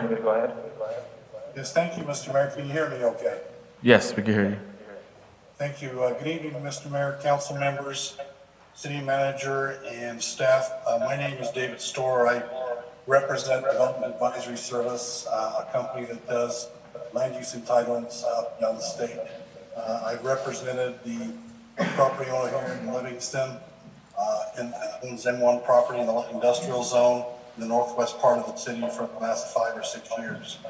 I'm here tonight just to mention a couple of things. Your action tonight is to direct staff to prepare some code amendments that would modify your cannabis businesses. If I can, just for a minute, recognize that there have been a lot of changes in the cannabis world since you last took this issue upon your community, within your community. But there is a difference between what you've been talking about tonight. There's many different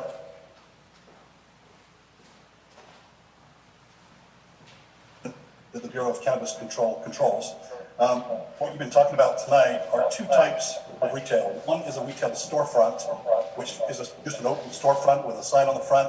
People can walk in any time of the day that the store is open, 9 to 5, whatever it is. That's your typical retail storefront. The second one is a retail non-storefront. And that is the one that I believe the applicant has been talking about, where no members of the public can go into that facility. And so obviously whether it needs to be located on a front street, such as your main street or something like that, it doesn't have to be. It can be anywhere else. But no members of the public will be able to knock on the door or wait till 9 o'clock in the morning when they're in their product. So I just want to kind of provide that for you. Other types of cannabis businesses that you have, and you do have a prohibition on outdoor cultivation. As presently constituted, you have a prohibition on any type of retail. And I agree with the speaker before me, one or two before me, where it really does depend on the location. And it appears to me that having it in an industrial zone makes a lot of sense to have either a storefront or a non-storefront. My last comment, Mr. Mayor, is with respect to buffers. And buffers are required by the Business Professions Code to be 600 feet for land uses or issues of schools, playground, parks, and child care facilities, that kind of a thing, or daycare centers. That makes a lot of sense to me. The Business Professions Code also gives a local agency discretion on whether it wants to modify those buffers, making them larger or smaller. So your code is consistent with that. I don't believe the Business and Professions Code requires a 400-foot buffer, but that's certainly something that we can discuss later. I would recommend tonight and ask that you direct staff to prepare amendments for consideration, but have that reviewed by your planning commission. Again, as I said, so much has changed in the last couple of years. That concludes my comments, Mr. Mayor. Thank you. Thank you, sir, for your comments. Staff, you want to address Catherine's questions?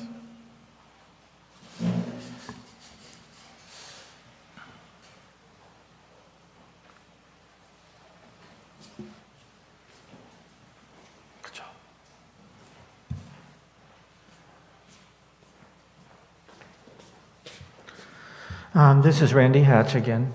And to answer the questions, will there be anything available to smoke coming from this business? Well, first off, I don't know what he is proposing to do deliveries of, so it won't be in any cases available from that location to be consumed. So I think I'm really going to call Mr. Larks up here to talk about the type of products that he would be having delivery.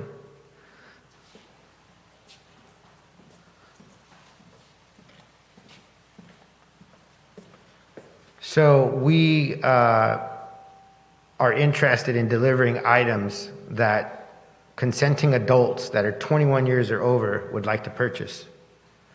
I think Catherine's question was, is anyone going to be smoking or doing consuming on site? I think that's what her question was, and the answer to that is no.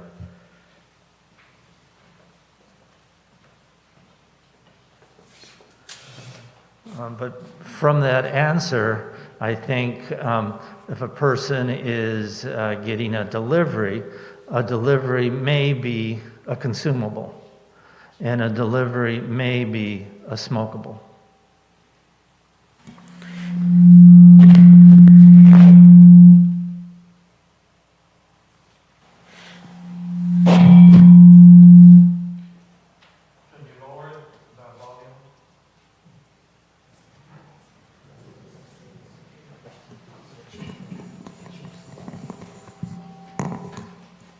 Regarding the security, it sounds like the chief will be providing security. Okay, security will be provided.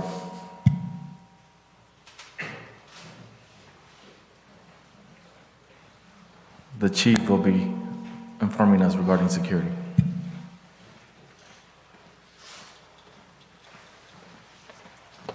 Good evening, Council, Mayor, members of the public. As far as I'm aware, and I believe the guidelines that he's going to have to go through is he's going to have 24-hour surveillance, a guard 24/7, and that surveillance will actually be piped in to our department so we can surveil. Hello? So we can actually view it. And then as far as I believe, the state will also be monitoring it as well. So there's going to be like 24-hour surveillance around the building and inside as well, all the time. Thank you, Chief. Okay. Go ahead. I think also, and I'm not sure, maybe I didn't hear it, but also Catherine mentioned, or someone did, about guards outside versus inside. Are guards going to be, our security guards, or are they going to be outside or inside? Because I think that was one of the questions, and I'm not sure if it was answered. Thank you. So we have about $75,000 slated for security, and those personnel are inside the building. Like I said, you won't be able to see anything going on, just like you can't see what we're doing in there right now. You won't be able to see what we're doing then. It's going to just look like a better building with trucks leaving every now and then from the building. Security is inside. There's going to be better lighting, cameras, but apart from a better looking building, you're not going to be able to see anything going on.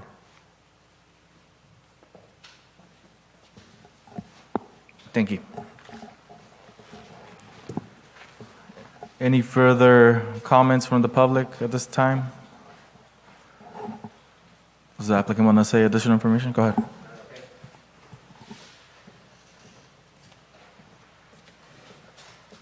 Yeah, I just want to clarify a few things that I heard today, which are important for, I feel like they're important first, a first reaction to hearing something, you know. Like you said, go somewhere else. Go do it somewhere else, right? We don't want to see it, right? We have an empty building here. It's been empty for years. And I brought something to show. I don't know if we can maybe open it up, but you know, it's easy to say, you know, go somewhere else, right? Leave the building empty. It's okay. Leave it empty. Just go somewhere else. So I'm not saying you said it, sir. Apologize for that. But go somewhere else, right? The first reaction to saying go somewhere else is also like saying, oh, we're not going to eat that. What do you want to eat? Oh, we're not going to eat that. What's the option? What do you want? What are you proposing to put in that building? Are you saying you're not going to eat, but I'm not going to tell you what to eat? I'm just going to say no, but not give you something to eat? No, we're not going to have pizza, but we're not going to give you anything else. How about a salad? No, not a salad either.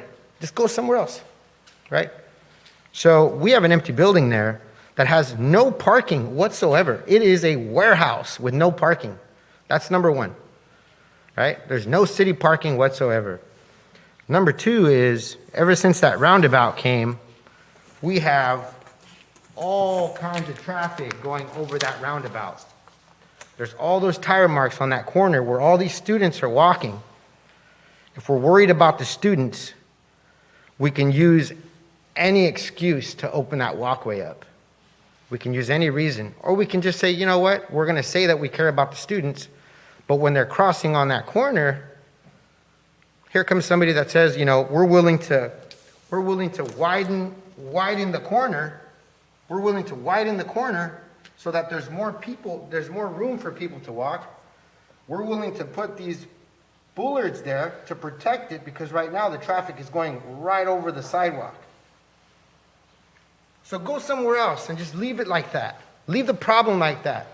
When a student gets killed because the tires are going right over the corner there, who's going to answer to that? Well, because we didn't want the cannabis business. Well, cannabis deliveries are happening every single day here in Livingston. So that's number one. Go where? Go to Atwater and let them have the money?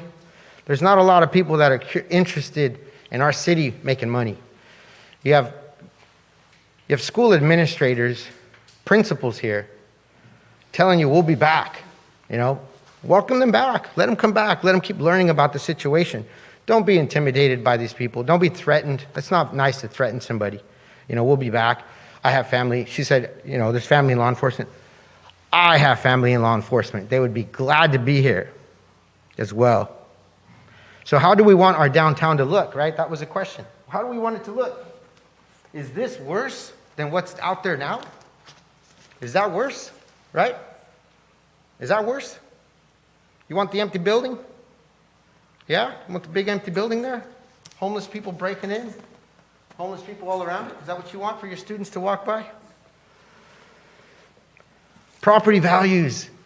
I will bring you proof that property values go up next to cannabis facilities because cannabis facilities are very expensive to put together. Incredibly expensive to put together. These school administrators should be preparing the students for jobs in cannabis, not running from it, not sticking their head in the ground. Cannabis companies are opening up all over the place. I would encourage the high school, not the high school, I would encourage the principals that come out with the idea that cannabis is negative to open their eyes and see all these businesses going to be opening and hiring people, hiring students of theirs. We need to be preparing the students for these jobs, not sticking their head in the ground and trying to run from it. In terms of changing the ordinance, he wants to change 5 ordinances. I'm trying to change 1 ordinance. It's 1 ordinance. In terms of crime rates, right? Crime rates actually go down around cannabis facilities. Why? Because you have security that's not going to take any nonsense. You have cameras that are reporting straight to the police department. Anywhere a cannabis facility opens, crime rates drop. You don't want to do anything stupid around a cannabis facility. You're on camera. I understand people have a personal issue with cannabis. I almost feel like cannabis is secondary to this project because we're doing a downtown revitalization. It just so happens that we're using cannabis as the tool. I don't see any other investors coming in here trying to, especially the people speaking up against this. I don't see anyone coming in here signing checks to help our downtown. So, and that's all I have to say. Let's welcome the people to come back. Let's not be intimidated by people who want to intimidate us. I think that's unacceptable. And I'm here to answer any questions. Thank you, Dwight. Appreciate it. No problem. Thank you. Any further comments from the public, online or otherwise here and present? I don't see any, so at this moment we'll be closing the public hearing and bring it up. I'm sorry. Go ahead. Yeah, Sabin Escobedo again. What I'm hearing is this building here, is he the owner of it or what? I mean, is it our fault that the building is all run down? I mean, whose fault is it? Is he blaming us or what? Is he blaming you? Who is he blaming? Himself. He should be blaming himself, right?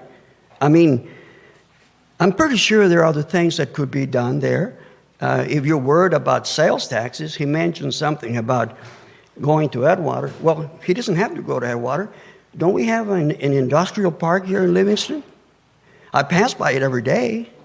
There's plenty of land there that he can purchase if he doesn't already have it. Why does he have to be there? And now, if he wants a nice looking downtown, well, fix the building, right? I mean, that's what I would do. Fix the building, do something else with it. But if there's an area that other cities are already using, which are industrial parks, why don't we follow suit? Let's do the same thing. Why do we have to change just to have a better building? Because if we're going to change for one type of business, I'll be coming over here asking to change the zone. which is not a good idea. There are reasons why we have zonings and restrictions. And the more we follow them, the safer we are. And like I said, I'm not against CBD. It's a good product. People need it. I don't think nobody's against it that I know of. But what I'm against is having it in downtown when other cities have it in industrial parks. And if we need a nice building, well, it's like I said, he can fix it up or sell it, or somebody else can do something with it. That's my comments. Thank you. Thank you. Colette Alvarez, just a real quick comment. A lot of people are tired of big brother government.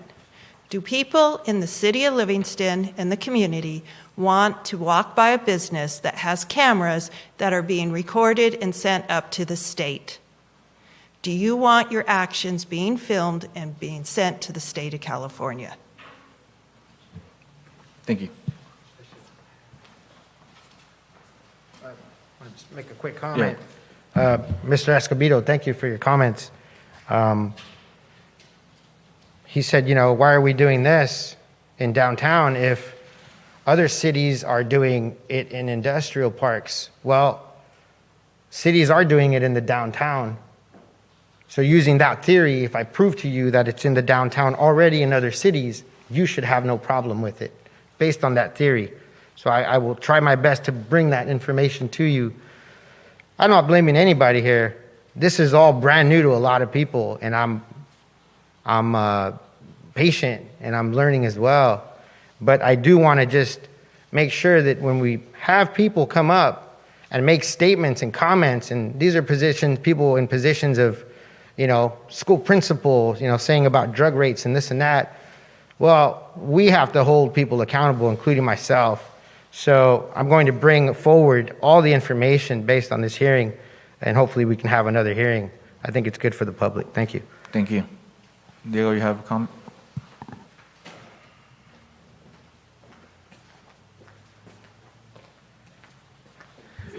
Diego Castillo, I think you guys probably would want to educate the public, or maybe Randy and another council, of what this would do, because I think the concern that I'm hearing from the public, just as a citizen, is not necessarily the business being the issue; it's the location. Again, I brought other projects here to the council before, and I'll give you one recently. I brought it in a building that it was zone residential, and it was currently used for commercial purposes, and I wanted to turn it into VA housing, and I was going to have to go through a year and a half, to get it done, because the zoning did not allow it. So I think what the citizens here are saying, hey, nothing wrong with the business, just look into what the current zoning is. You're asking to change the current zoning for the downtown to a specific business use that, if the way I understand it, is already allowed. So if he wants to open up a business, he can already do it tomorrow in the industrial zone, as I understand it, or I could be incorrect. So I think the issue is not the business, I think it's the location. So I think maybe educate the public, yourself, on what a change to the downtown zoning would do. Because I would think that would open it for, let's say if we do have 20,000 square feet, is that what we want the downtown to look like for, 10,000 or 15,000, whatever it is. Like I said, nothing against the business. I think that business is already allowed within city limits. I think everybody's against the location of the business. Thank you, Diego. At this moment, go ahead, sir.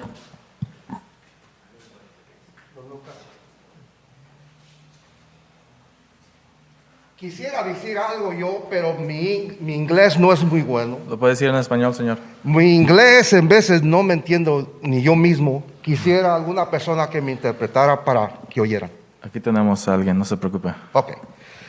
So, la propuesta de él es para ganar dinero, y para, si ustedes aceptan, pues a ganar dinero. Todas las personas que hablaron es: no te queremos con eso, vete a otro lado, porque queremos la familia. Queremos la familia aquí que esté bien. Si entre más lejos esté lo que hace daño, es más mejor. Este pueblito es muy silencio, muy bueno. Ya con lo que hay, yo creo que es suficiente para el policía para andar aquí alrededor. El mensaje para él, yo creo que no lo ha entendido. Queremos que tú pongas, pero no aquí. Ponle en otro lado. Aquí hay muchas familias que no queremos. Ese es el mensaje para ti. Que si tú quieres hacer negocios, lo puedes hacer en otro lado. Pero aquí hay muchas familias que no queremos eso. No queremos, ese es el mensaje principal. No queremos eso aquí, porque nos daña la familia, está muy cerca. Ya con lo que hay ahorita, ya estamos hasta acá. Entonces el mensaje de todos nosotros de la Iglesia Católica, no todos, algunos, yo creo que de muchas familias, que a lo mejor están aceptando, como ahorita dijo uno, bueno, alcohol donde queráis. Bueno, sí, donde queráis. Pero no queremos... Señor Dick, hable en el micrófono, por favor. No queremos, digamos, esas cosas que hacen mucho daño. No son buenas, dicen que son buenas, a la larga hacen daño. Por lo tanto, son muchas familias que decimos, vete a otro lado. ¿Quieres hacer dinero? Pues a otro lado. Ustedes aceptar eso, van a agarrar porque va a ser negocio. Pero nosotros vamos a batallar. Entonces escuchen a él, pero escuchen a tantas familias que decimos no estamos de acuerdo porque nos estás dañando. ¿Por qué te gustó este lugar? Lo que queremos es vete a otro lado. Puedes poner tu negocio, pero a otro lado. Ese es el centro que nosotros hicimos para él. Ahora, yo creo que a lo mejor muchas personas sí entendieron, pero a lo mejor no hemos entendido lo claro. No queremos aquí en el centro batallar más con lo que estamos batallando. Queremos que nuestras familias circulen bien, que no estén mirando todo eso. El mesé hay, pero cuando va es una pestilencia que no se aguanta. Son muchas familias se van a otro lado o pasan por otro lado. Para él es bueno porque a él no le interesa lo que hace. Él le interesa el dinero, el negocio, que haga negocio. Y si ustedes aceptan, también el negocio, las demás familias no. Miren los dos lados, las familias, él, porque él puede hacer un negocio, pero en otro lado. No sé si me entienda o no se me explico. Muchas sí. gracias. Mi nombre es Antonio Rojas. Gracias.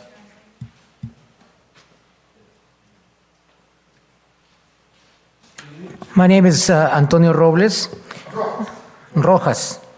Okay, Antonio Rojas. We heard his proposal, and we know that he wants funding, that he's looking at the money, on the money side of things, but we don't want him, our families in this community don't want this business here. He should find some other location in town, not the downtown. He mentioned something about Merced, and that the downtown Merced, there's a lot of odor related to cannabis. This downtown is calm and peaceful.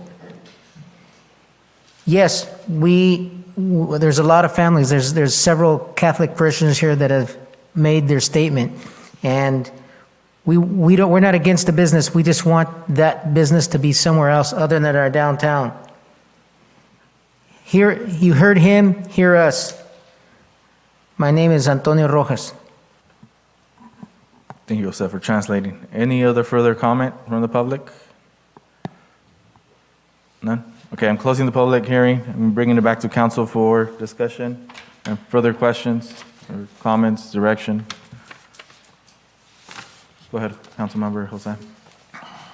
Thank you, Mr. Mayor. Well, first of all, I really like to say thank you to everyone that has taken the time to be here, that has taken the time to send in their emails, their messages, that has reached out to the council and to the city. It is very important, whether you're for it or against it, whichever your opinion is. And I think it's also very important to give everyone an opportunity to be able to come over and propose their business proposals, whether to be discussed and listened to, and to give the community an opportunity to say in favor or against. So either way, I think everyone deserves that. Secondly, I do remember when those ordinances were passed back in, I believe, in 2017, and what I don't recall is exactly if everything was approved. At that time, I do remember that it was approved to be with with certain procedures to be done within our current industrial areas. What I don't recall exactly if exactly what he's trying to propose is allowed in that industrial area or not. But so that is one thing. And the other thing is that, personally, I can only speak for myself. I'm here to listen to everyone and to represent what the majority of the community wants and to what they think is best.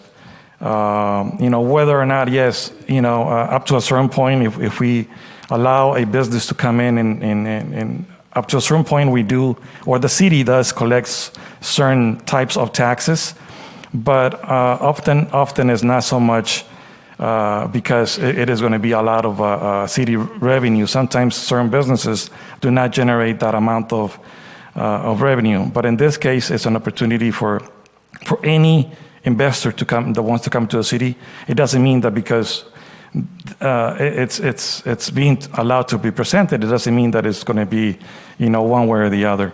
But it is very important that we currently do have certain regulations and certain businesses or certain procedures are currently allowed within our industrial areas. But at the moment, those are my comments. Thank you, sir. Appreciate it. Councilwoman Maria Soto. After hearing many of the comments stated tonight, there are many people in our community that feel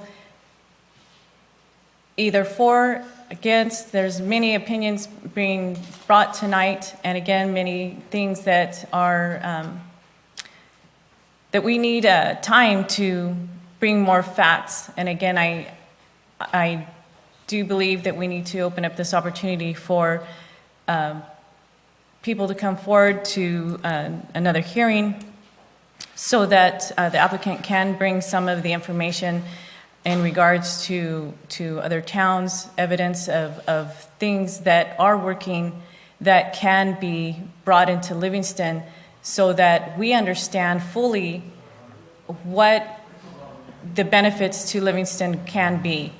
Again, hearing some of the comments in regards to marijuana, cannabis, hemp, whatnot, again, it's us being able to educate our public and through our schools, and I believe in the presentation that was brought to us in February that would have been part of something that can be brought as well so that everyone can be educated on the benefits and there are no misconceptions of what is happening. Again, hearing, take it somewhere else, there's no concern about all the liquor stores and all the restaurants that sell alcohol. It's really, easy to get an alcohol license, and yet we are not really paying that much attention to it. And another point that can be discussed here is that I can walk down the street on my block, my neighbor, the smells of marijuana because he has a medical license. If you think you're smelling it coming from a location downtown, that would be false because, again, hearing the way that the proposal was brought to us, there wouldn't be any of that. But we are smelling it on the streets because people are allowed to smoke it in their own residence. They're allowed to grow plants. So again, when we want to learn about something that we're not familiar with, again, it's being educated, and I think we need more time to hear. I know we have many of the concerns brought to us tonight, but hearing more coming from how it's working and what it can do for the city of Livingston and what we're able as a council to move on based on our decisions based on what is good for our community. Thank you. Councilmember Jose, additional comment? Yes, thank you. So, and I apologize, I had forgotten to ask this question, which I had noted.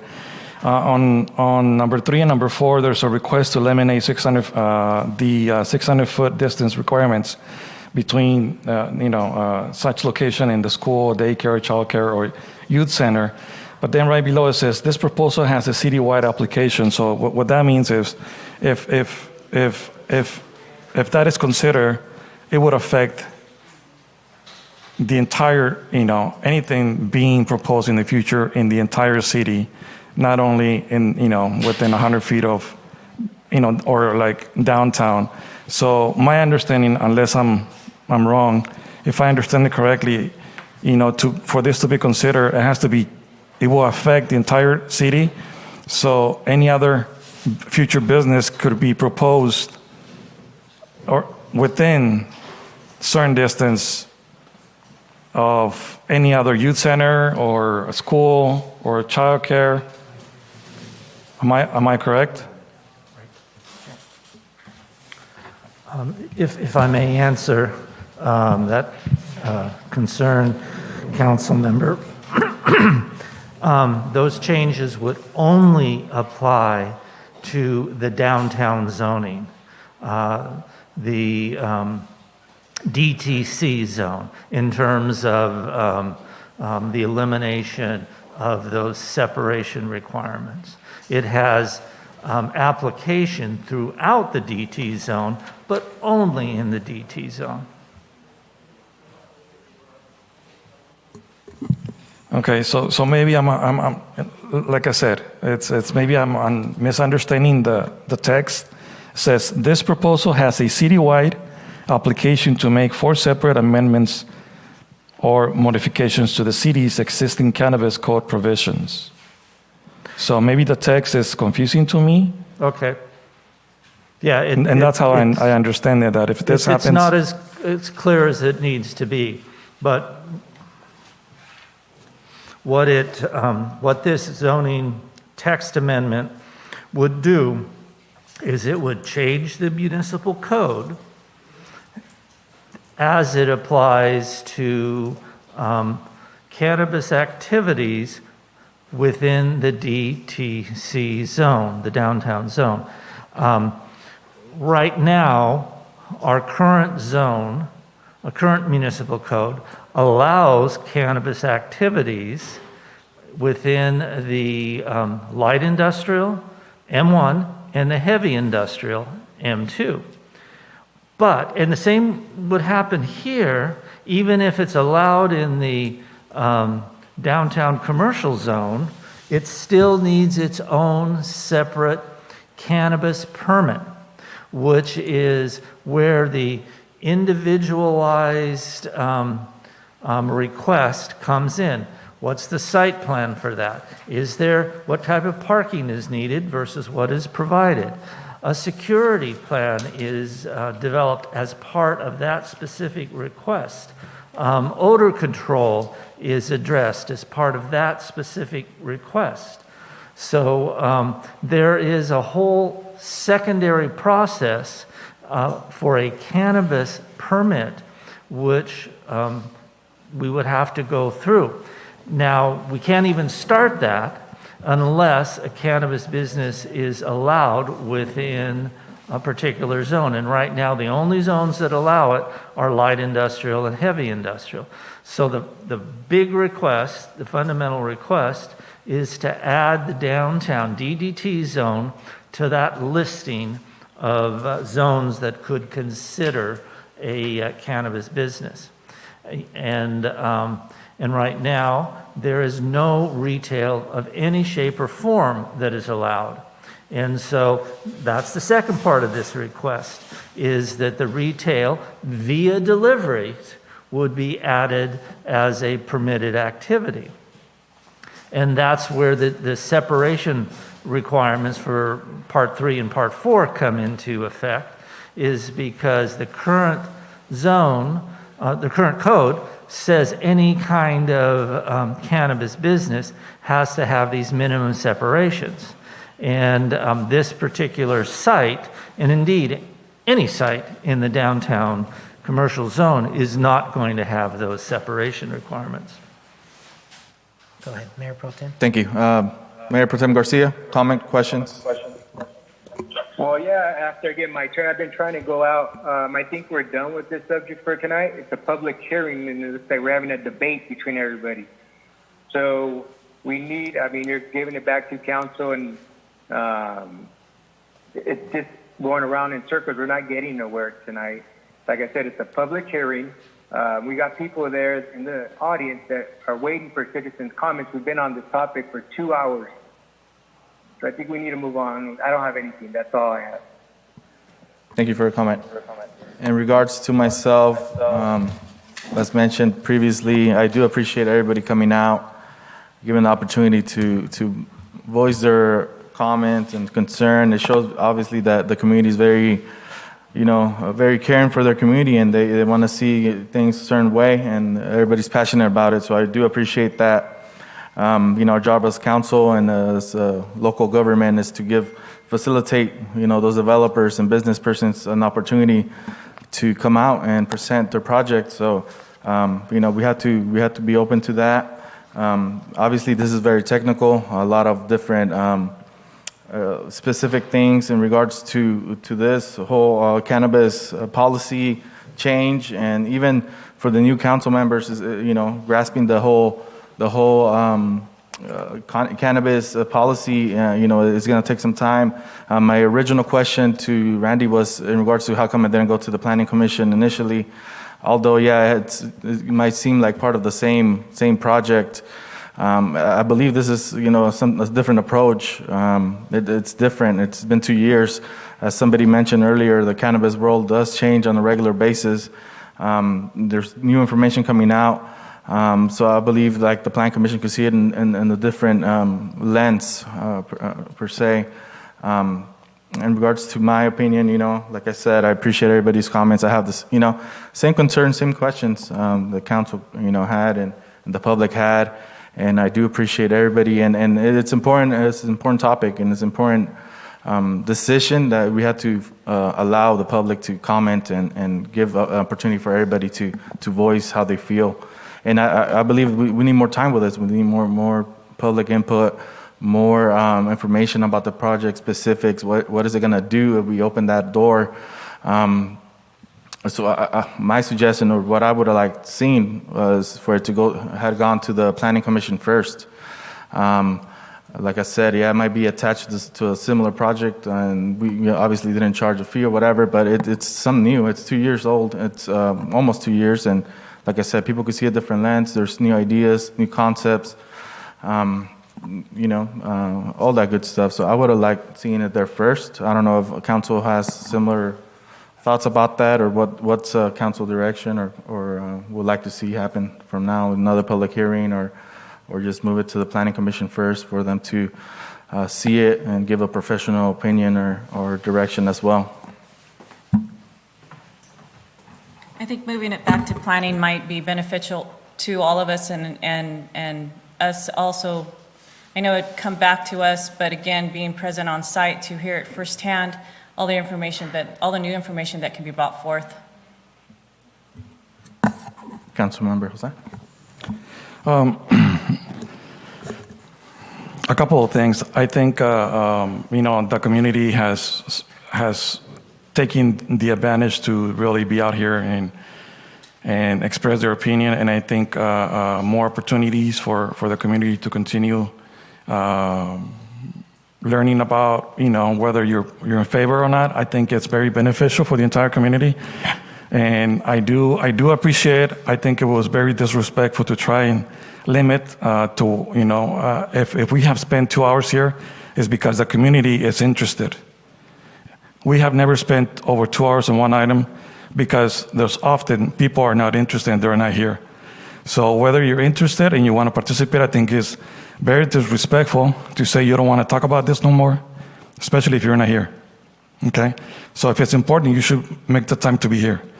And secondly, so I think it's important to continue the conversation and continue allowing the community to either educate themselves one way or the other. And probably I would agree to send this back to the Planning Commission, and then eventually, sometime in the future, bring it back to the council. Definitely. So it sounds like Mayor Pro Tem Garcia, any direction? Okay. So it sounds like most of us, or the majority of us, are in agreement with moving it back or sending it back to the Planning Commission. Gives another opportunity for the public to voice their concerns, learn more about the project. It also gives us an opportunity to, like I said, see what the Planning Commission has to say through a different lens, noting the different changes and policy changes regarding cannabis, the cannabis world. Randy, is that good enough direction, staff? Yes. Okay. So thank you. Definitely appreciate everybody coming out. This is what we want to accomplish, this kind of discussion, this kind of dialogue, this kind of involvement. So this is exactly what we're shooting for, more participation from the public. So I do appreciate everybody coming out tonight. Thank you so much. We're going to move on now to our citizen comments.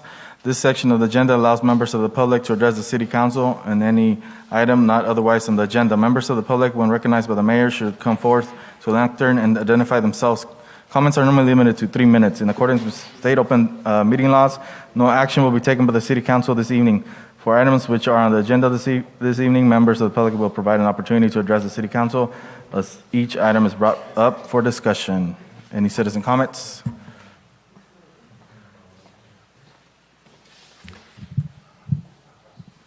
Colette Alvarez. Dear Heavenly Father, we come before you with humble hearts. You are gracious. Thank you for the diversity of our city. Thank you for the diversity of ideas. I would ask that the Holy Spirit come upon every city council member and also our mayor and our city manager and the city staff and our law enforcement and our fire department. And I would ask that you would bless and guide them.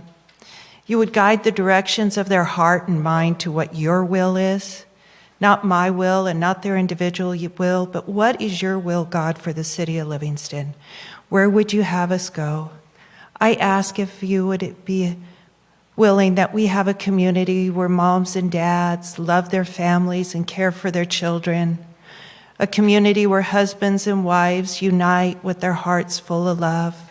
I ask for a community where we don't have divorce, and we don't have child abuse, we don't have sexual predators, we don't have murders or robberies. We have a community where we love one another and we fellowship with one another, where we have differences of ideas, but as we unite today, when we said the Pledge of Allegiance, we unite together and we say that we are Americans and we value our country and we value the gift each other is in our lives. In the name of Jesus we pray, amen. Amen. Thank you for that lovely prayer. Any other public comment?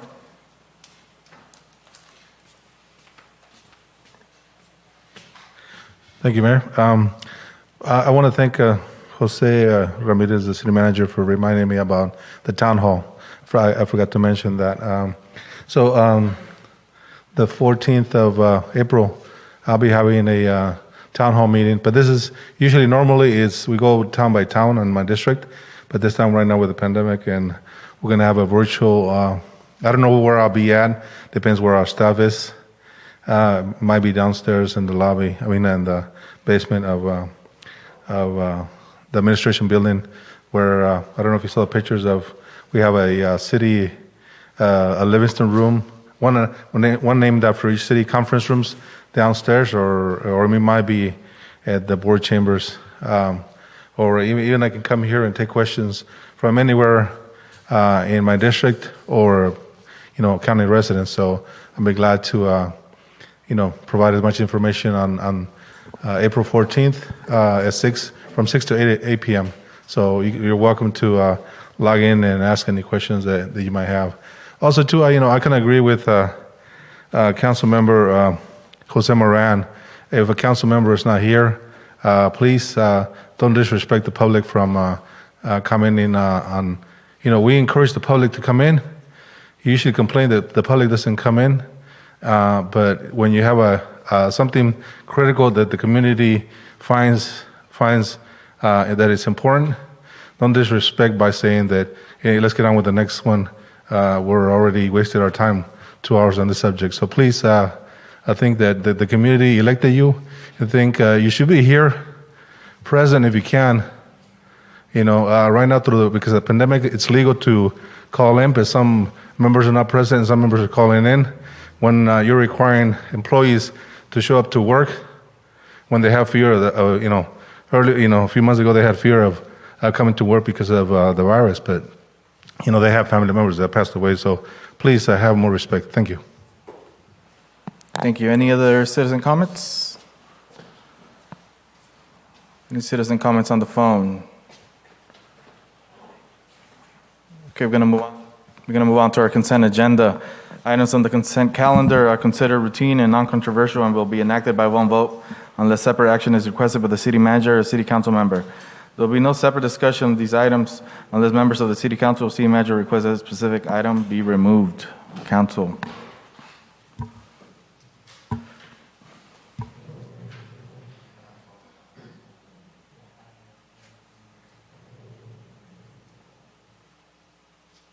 Yeah, motions, direction. Go ahead, Catherine. Do you have a comment?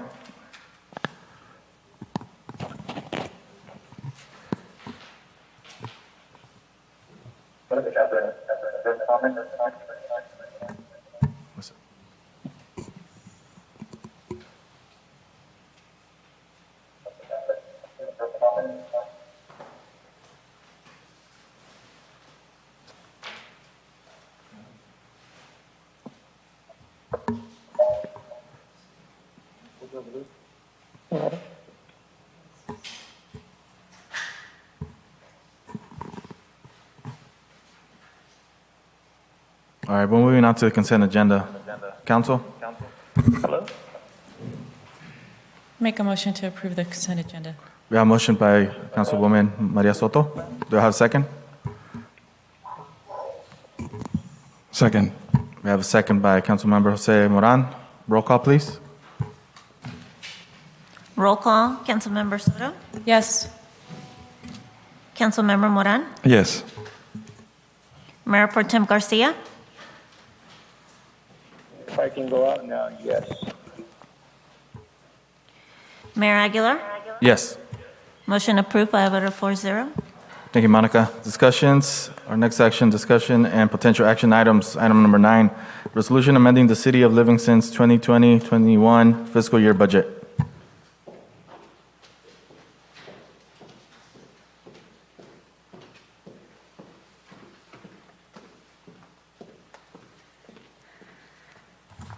Good evening, Mayor, council members, members of the public, city staff. I'm Vanessa Portillo, Finance Director.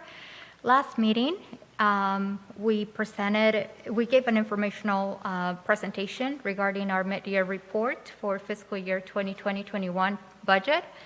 And today we are here recommending and requesting council to provide authorization for the Finance Department to make the recommended adjustments to the budget, which in summary were revenue adjustments in our property tax revenue of $300,000. We were also recipients of the CARES COVID relief funding for $139,000 and a grant for the San Joaquin Valley Air Pollution Control District of $20,000. We also received, or we're projecting to receive, additional revenue in the community development budget of about $98,000. And with those, we are also asking expense adjustments to reflect the extra revenue that we've received. And if you have any questions. Thank you. Council, questions? No questions at this time. Thank you. No questions? Maria? Mayor Pro Tem Garcia, any questions? And I have no questions. I'm going to open it up to the public. Any citizen comment regarding this item? On the phone, anybody?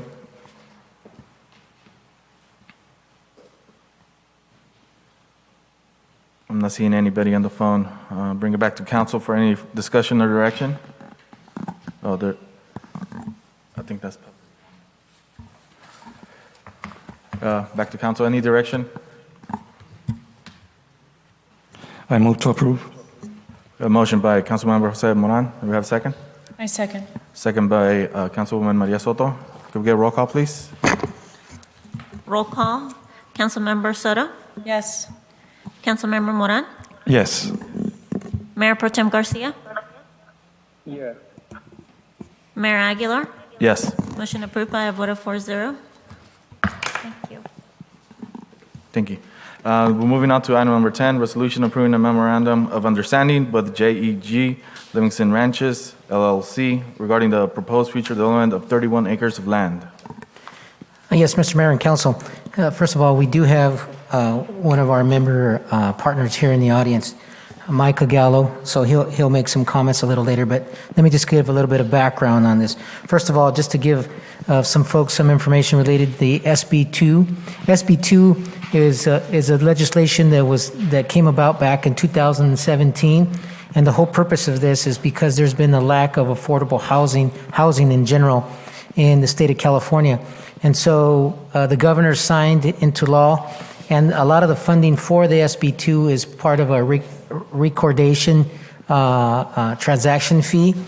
And so over the course of the first year, second years, there's been different priorities, but the majority of the money has been set aside for communities, about 70% of that money in order to jumpstart a housing projects. So that's SB2. So we decided to go after some of this SB2 funding, and we partnered up with the Gallo family. They own 35 acres, just right across the street from the Livingston Community Health, and then also behind Rancho San Miguel. So part of that the idea was to look at master planning, coming up with a specific plan for that 35 acres. And so we went out, and there's been different interested parties that have been looking at developing part of that 35 acres, one of which has already entered into contract with the Gallo family, and that's Visionary Housing. So it's about 5 acres in there. And the rest of it is currently being master planned, and there's, like I said, a specific plan. And there has to be a general plan amendment, zone change, all of those things. And this funding, which we acquired, which was $160,000, can be used for that purpose. It cannot be used for construction. It can only be used for what we call planning and everything in between, environmental and things of that nature. So the memorandum that you're seeing before you this evening is basically a memorandum where we basically outline what the Gallos are going to do and what the city is going to do. The city is basically going to, there's no cost associated on the city side other than our administrative participation and helping in this case, the Gallo family move along.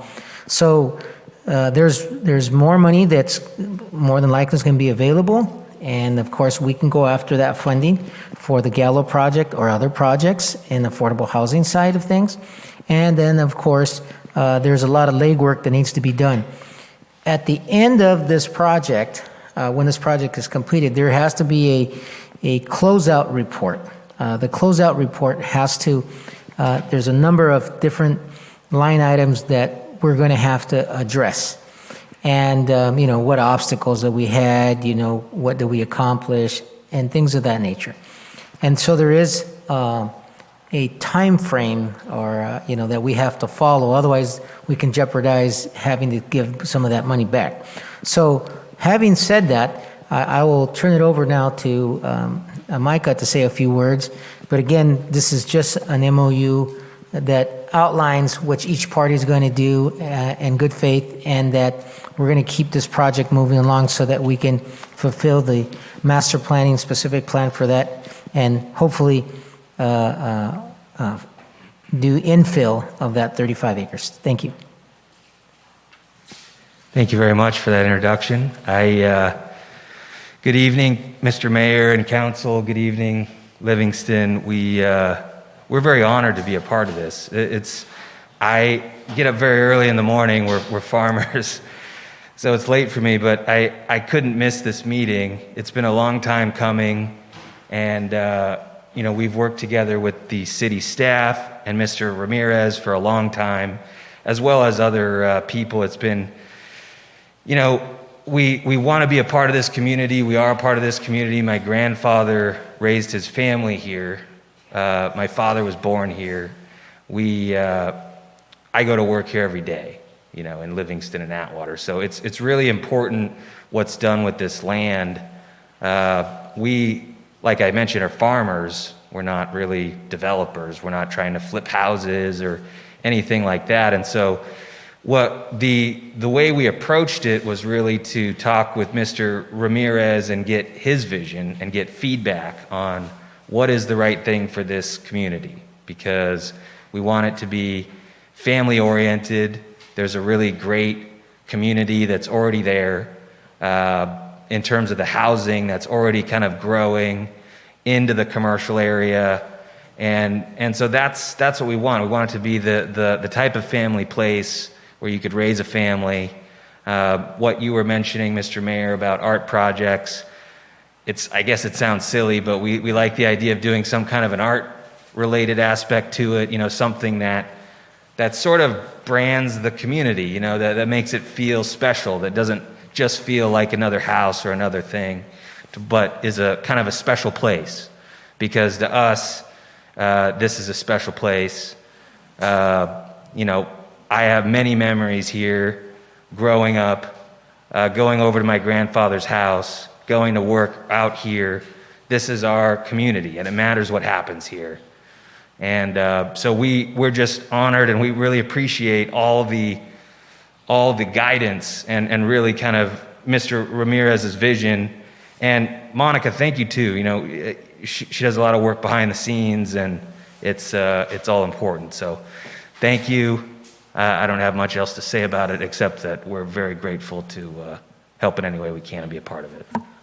So one last comment related to, and piggybacking on what Micah said, again, looking at, this as a transient-oriented development, looking at bike and pedestrian paths, trails, having a walkable, livable community, incorporating something that is not just a cookie cutter like other communities. So we appreciate the openness and the availability of being able to go in a more quality of life direction. Thank you. Can I say, I apologize, can I say one more thing? The visionary homes, part of the thing that we liked about visionary homes is me and my brother went to Stockton, met with them, looked at some of their units, and they were fantastic. Very clean, beautiful grounds, and yet were affordable for people that are working to make a living. And even had childcare facilities and things like that that were safe, where children could be safe during the day while their parents were at work. And like I said, it had been in existence for many, many years, and yet was still very clean.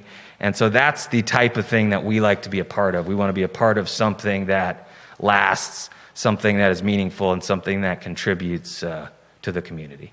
So, sorry for coming back. No, perfect. Thank you. Jose, anything else? No? Okay. Council? Well, first of all, discussion? First of all, thank you for being here, and it's very important for us and for the city, for the residents to hear, your vision along the effort that you're putting forward along with your family and with Mr. Ramirez and staff. I think, affordable housing has been needed in Livingston for a long time, and I think this is one of those opportunities to where that we need to move forward with. And then, so once we're done with discussion, I would like to make a motion to approve this. Thank you, sir. Councilwoman Maria Soto?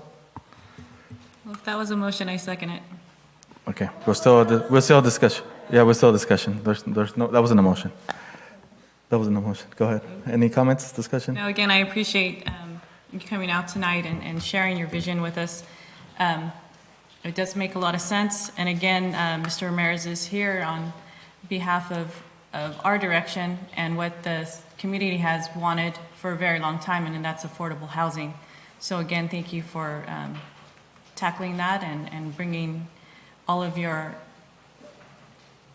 hometown Livingston out in an area that's most needed, well, developing that area.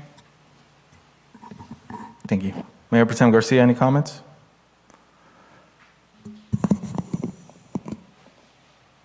Mayor Pro Tem Garcia, any comments? Okay,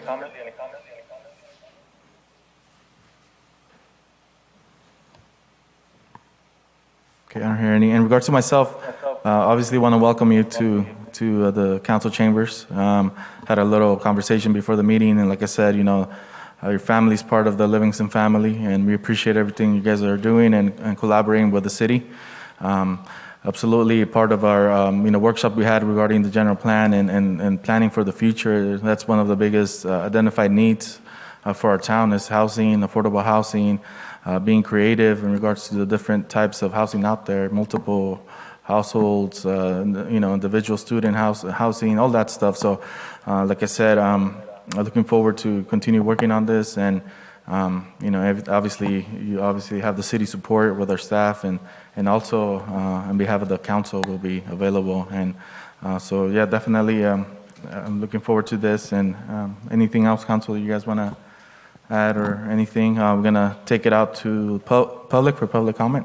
Anybody want to citizen comments regarding this item?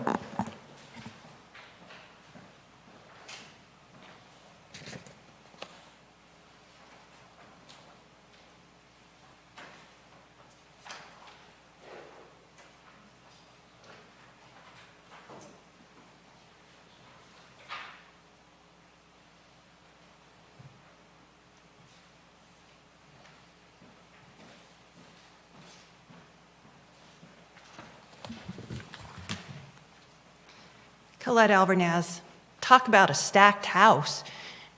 The vote's already done before we even can come before you and talk. I was at work today, and I came home from work, and I took time to type up comments that I thought would be beneficial for the city of Livingston.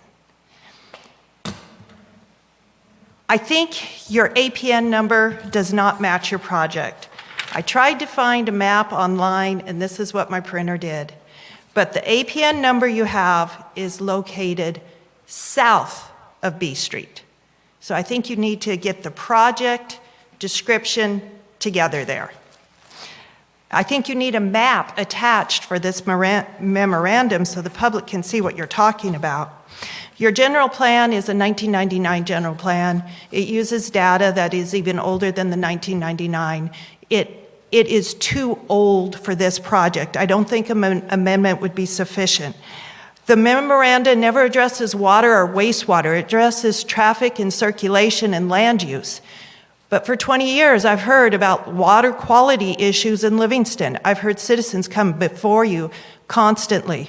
We have a problem at the wastewater treatment plant. The squirrels and the gophers were not kept under control.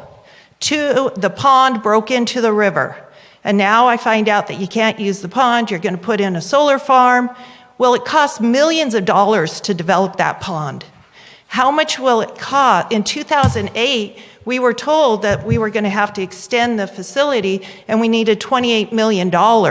So if you put an urban village of more than 400 houses, how will that impact your water? You have 3 wells, one's offline, one's at what, 500 gallons? The other was at 800 gallons.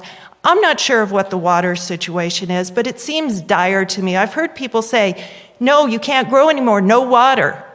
So we need water if people are going to move here. So that needs to be seriously looked at. I'm concerned about the traffic and the impacts on Winton Parkway and B Street that's already impacted. And what about our fire station and our police? You're adding 400 more houses. If you have 4 people per house, that's a significant amount. I just heard about 2,000 calls in 2020. I don't know what the police officers are doing, but do we have the staff? I heard the fiscal budget people say, hey, we're short on money. Remember, every dollar of development you get now costs at least $2 later on down the line. But my biggest problem is this. When they were looking at expanding that plant, 2002, they put in a figure that they thought the land was going to cost, $6,000. That was a really nice figure back then. So they get it all CEQA'd, and there were 4 alternatives, and they expanded it by the river. Somebody wanted to do it another place. They could have bought the land the other place. They did it by the river because they were going to get the land $6,000.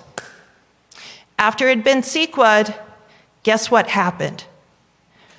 $25,000 an acre, I believe it is.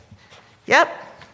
The Mike Gallo family, the Joseph Gallo family, $25,000 an acre. So instead of costing, what, 40 acres at $6,000 would be 240,000 acres?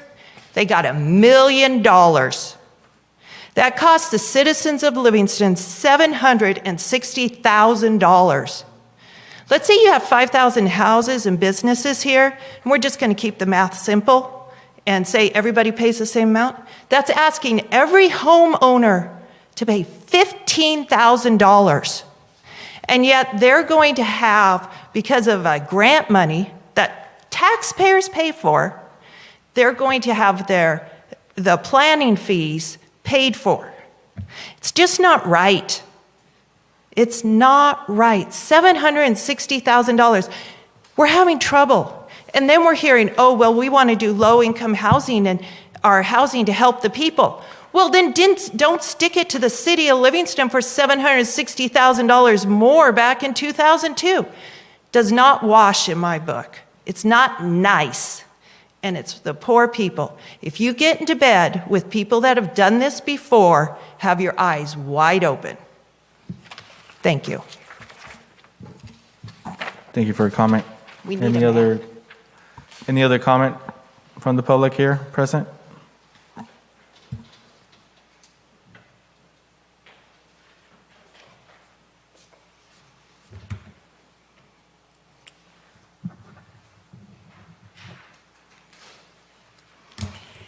Hi, my name is Jean Okui. I live in Livingston, not in the city, but I live my address is Livingston.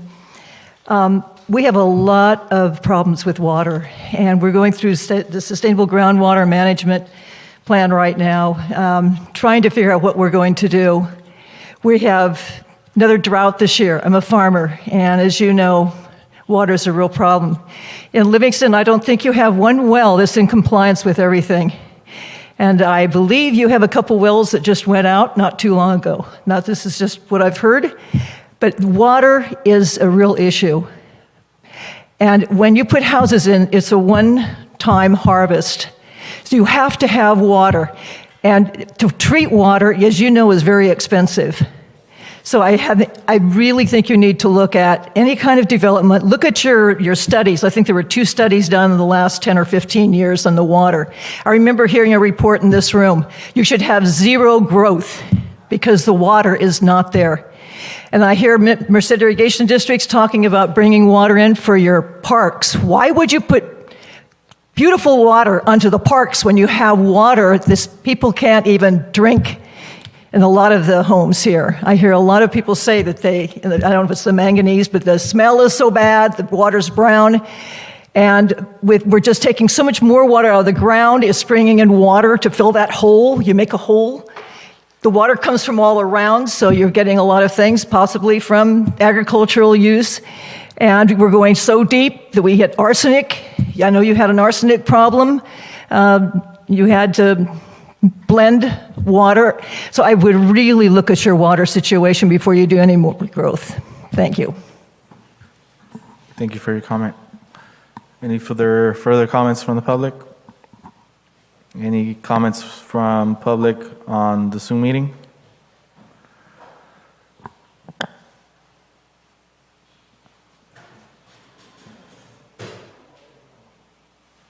All right, I'm going to bring it back to council for further discussion, questions, or direction, motions. Well, first of all, I do apologize. I didn't mean to say, kind of move ahead of the game. I do appreciate when everyone comes out, and whether you're here, whether you send me a text message, or in any way that you reach out to any of us. I really do appreciate it, and I do apologize. That was not my intention in any way, shape, or form. Very supportive of community members being out here and expressing their opinion, and I really do appreciate it. I have no other questions or comments at this time. Any other comments? Councilmember Soto? Again, I appreciate and I apologize for jumping the gun on that. Again, that helps us to bring us back to why we're here and what we want to advocate for, and items that aren't readily presented here in my mind when I read other things, but presented in other ways by our community. And again, I appreciate the comments that were brought and awareness to other ways that impact our community. So thank you. Thank you. In regards, Mayor Pro Tem Garcia, any comments?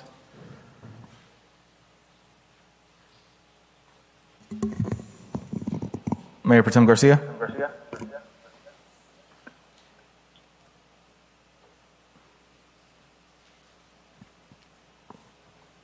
I don't hear any. In regards to myself, absolutely understand where you're coming from with your concerns. I totally agree that we need to address the water issue. We need to figure it out. We need to sit down and talk about it and come up with ideas. I totally in agreement with the fire station.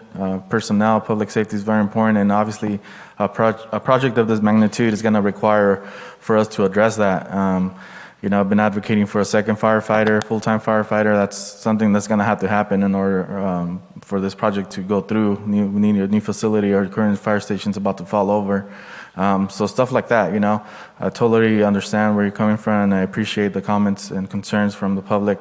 And then at the same time, we're always advocating. I think that's one of the biggest needs is housing, and obviously, but we do have to be conscious about all that comes with, in regards to the impact it's going to have on our current services and our facilities and public traffic, everything. We have to be really considering everything that's going to be impacted overall. So I'm sure that we're going to be sitting down together, working this out, addressing those needs that are going to come up. I'm really faithful or hopeful that we're going to do some progress in regards to those areas of concern. But I totally get where you guys are coming from, because I have similar concerns. And in regards to your comments or questions, I really would like a follow-up from the city manager. I know we're new in the council, and there's a lot of history in regards to other stuff that happened before us. So I would like the city manager just to address some of those questions, those concerns, and report back to the council and to myself, please, and out to the public, because those are valid questions, valid concerns. And like I said, we are up here, this council this year, we want that transparency. We want to address those concerns. We want to welcome all that stuff to the people's chambers. And so it's a valid point, and we want those addressed and reported back. Okay?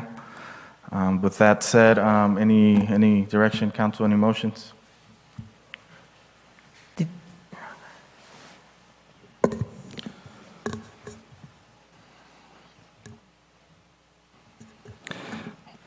I'd like to motion to approve item 11, number 10, resolution approving a memorandum of understanding with JEG Livingston Ranches LLC regarding the proposed future development of 31 acres of land, APN number 022-010-003-000.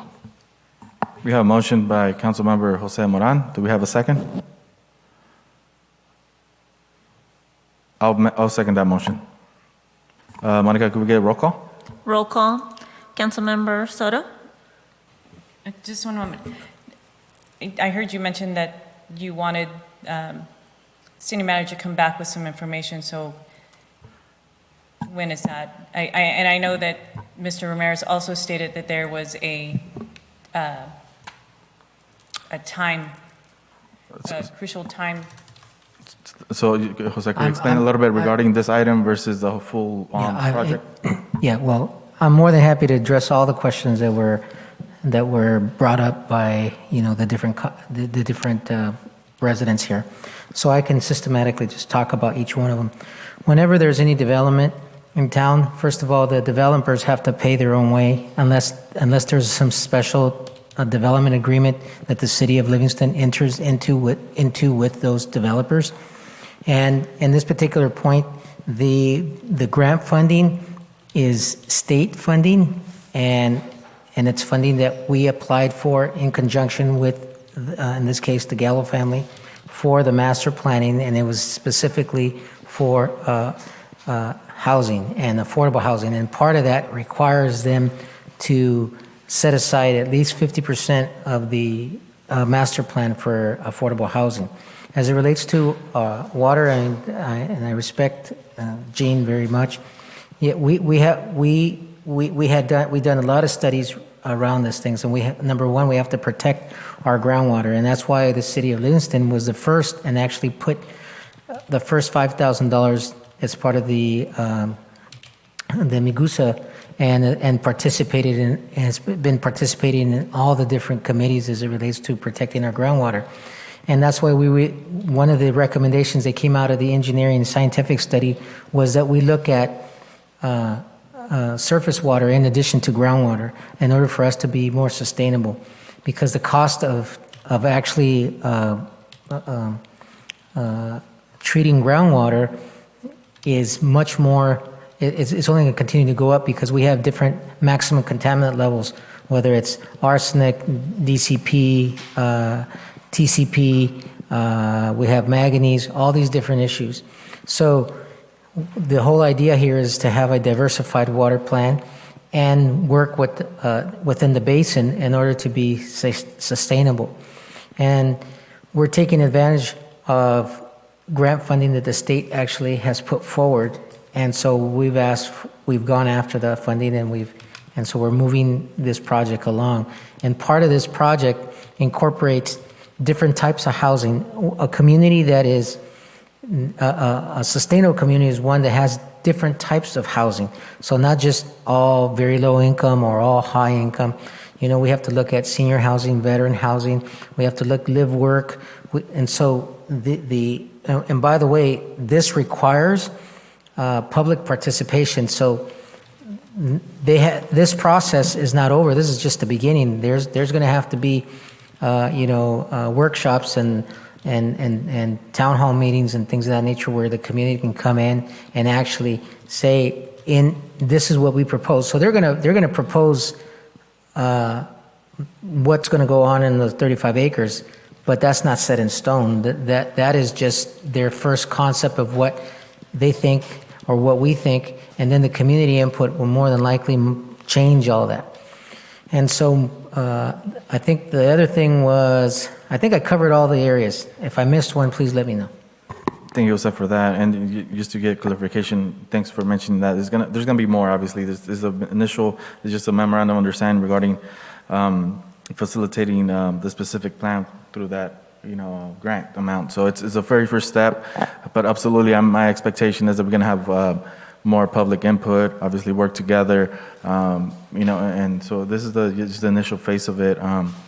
But I know there's going to be workshops and then definitely public input, and also input from our different departments that are going to be impacted. So, so thank you for clarifying and making that point. All right, Monica, could we get back to indefinitely we need to. We'll verify that. Thank you for bringing that to us. Yeah, thank you. Monica, could we get back to roll call? Yes, roll call. Councilmember Soto? Yes. Councilmember Moran? Yes. Mayor Pro Tem Garcia? comments, I guess I wasn't going now, but my vote will be yes for this item. I'll leave it at that. What did he say? Yes. Okay. Mayor Aguilar? Yes. Motion approved by a vote of 4-0. I was going to get back to Catherine. Catherine, you are still on the line by any chance? We can hear you. Hang on tight. Go ahead.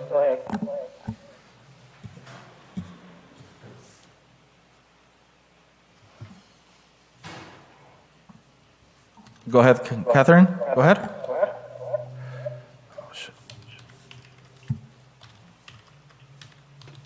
Okay, can you hear me now? Yes, you're good. Okay. Thank you. Catherine Michelle Rodriguez, elected city treasurer. And I want to report that the city council is $20,213 and odd change over budget in its account for legal fees. But why it's so much over budget, I can't tell, because I'm being refused the invoice detail. Now, I don't understand why I'm being refused a copy of invoice details with any names of people blacked out. I've participated in ethics training, and I've listened to the conversations between the council and the attorney during open session, and I've concluded the council has the authority to direct the attorneys to give me copies of the invoices with personal information redacted or blacked out. Because I'd like to see what all we pay for under the guise of general city attorney services or professional services rendered. Put it on an agenda, closed session if you have to. Have the discussion and report out the vote. I don't think that's an unreasonable request. Do you? Thank you, Catherine, for your comment. We'll definitely, thank you for bringing that to our attention. We'll definitely be contacting the attorney's office and we should get back to you, okay? Oh, Trevor, that's right, Trevor, you are on the line. Trevor, you want to make a comment regarding that? Sure, we're happy to have a further discussion with Catherine on the matter. Thank you, Trevor. As your earliest convenience, will you please make contact with her? I appreciate it. Okay, guys, we're going to move on to our discussion items. Item number 11, discussion direction on a spraying and neutering program. And this item, I believe our Councilmember Jose has.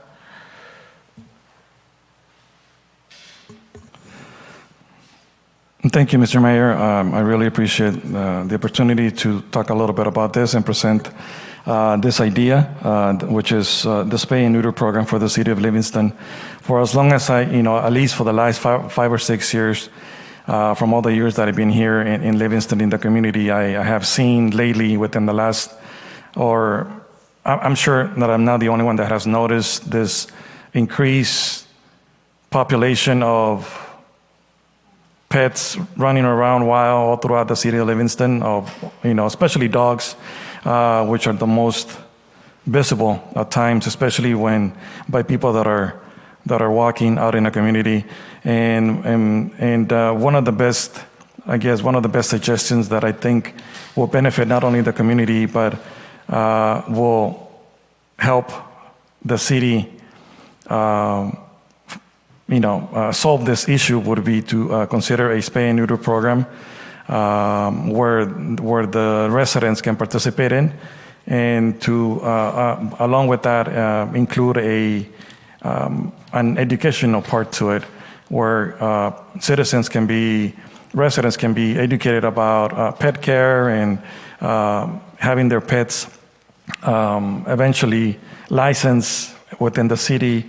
And then eventually also microchip and so on, because we have a lot lately within the last couple of months, our animal officer has been picking up a lot of dogs that 90% of the time probably they're not microchip, and they're having a difficult time figuring out who the owners are. So I think this spay and neuter program will definitely help the city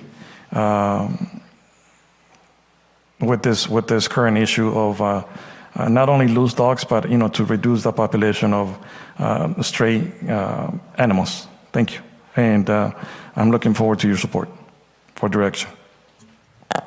Thank you, sir. Council, any comments, questions? Councilwoman Maria Soto? Mayor Pro Tem Garcia, any questions, comments, discussion? So just, Go ahead. you said negative. Oh, thank you. Thank you. I'm going to take it out to the public for any input regarding this item. Public comment? Diego, you're good? Anybody on the phone, on Zoom, comments regarding this item? Yes, Mayor, can you help me? This is Rodrigo. Go ahead. Yeah, thank you very much. Yeah, I think Councilmember Jose Moran is correct. We have just have too many cats and dogs running around town. I think that definitely our animal control needs more support. Or with this program, I think that, like I said, it's not enough because she can only do so much in catching cats. I don't think she tries to catch the cats, and the dogs are everywhere. So I think that we need to have a spay and neuter program. Hopefully, if with the federal stimulus funds, we'll be able to get some funds for the city, and we can start that program. Because it doesn't matter where.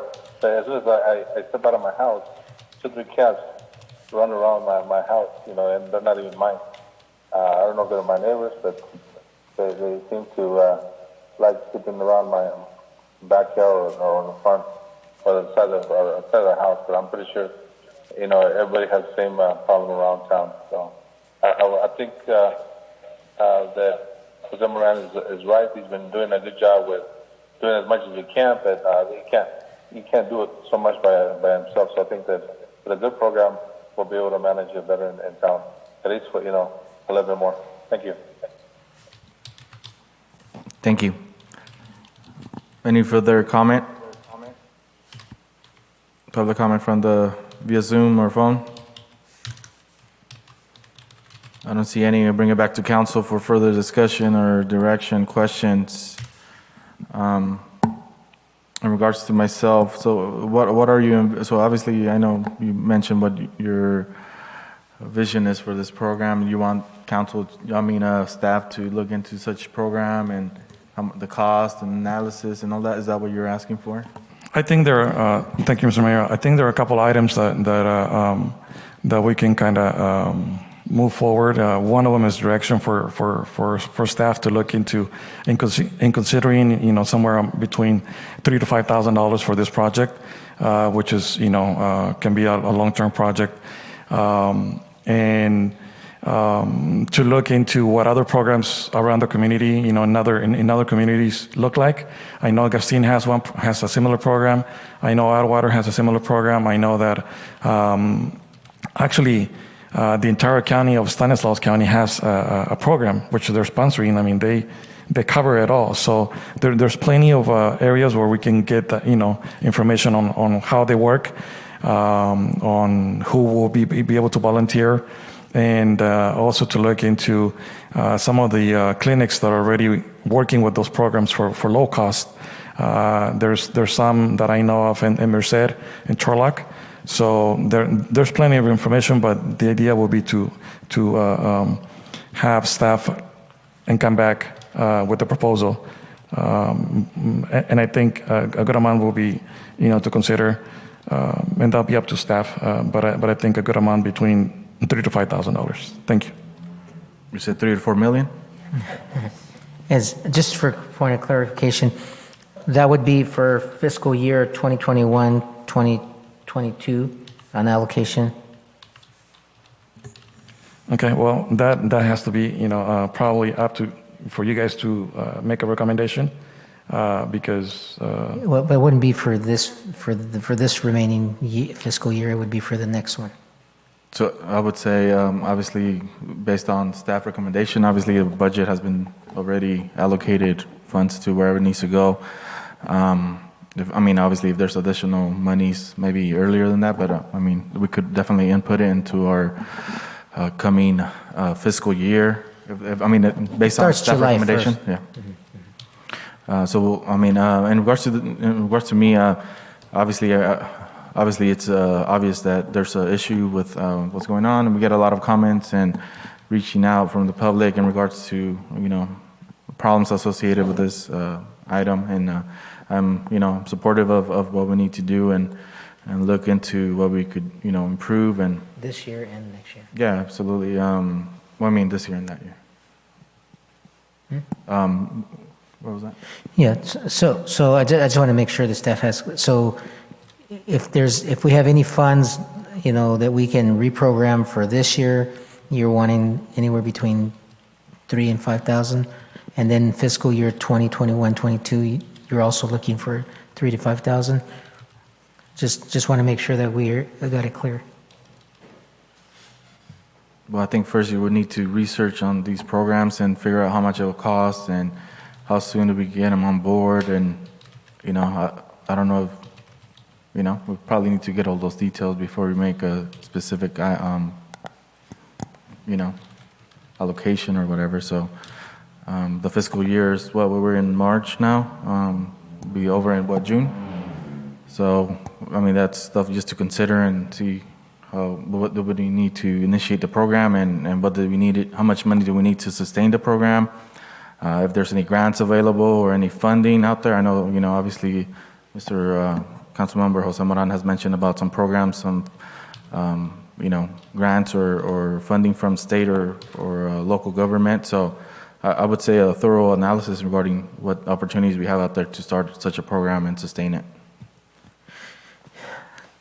Only gleaning from what was being discussed in the past, and that we have a more fruitful discussion. If I remember correctly, what was discussed was the city of Gustine, and they allocated some funding, and they only allotted X amount of money, or they paid half.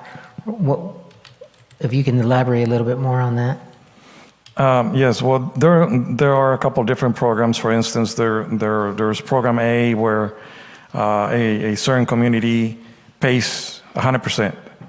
The only thing is that the residents have to do the legwork. They have to do the trapping. They have to make the appointment. They have to take it make the appointment at the clinic. Then they have to take it in, pick it up, and bring it back.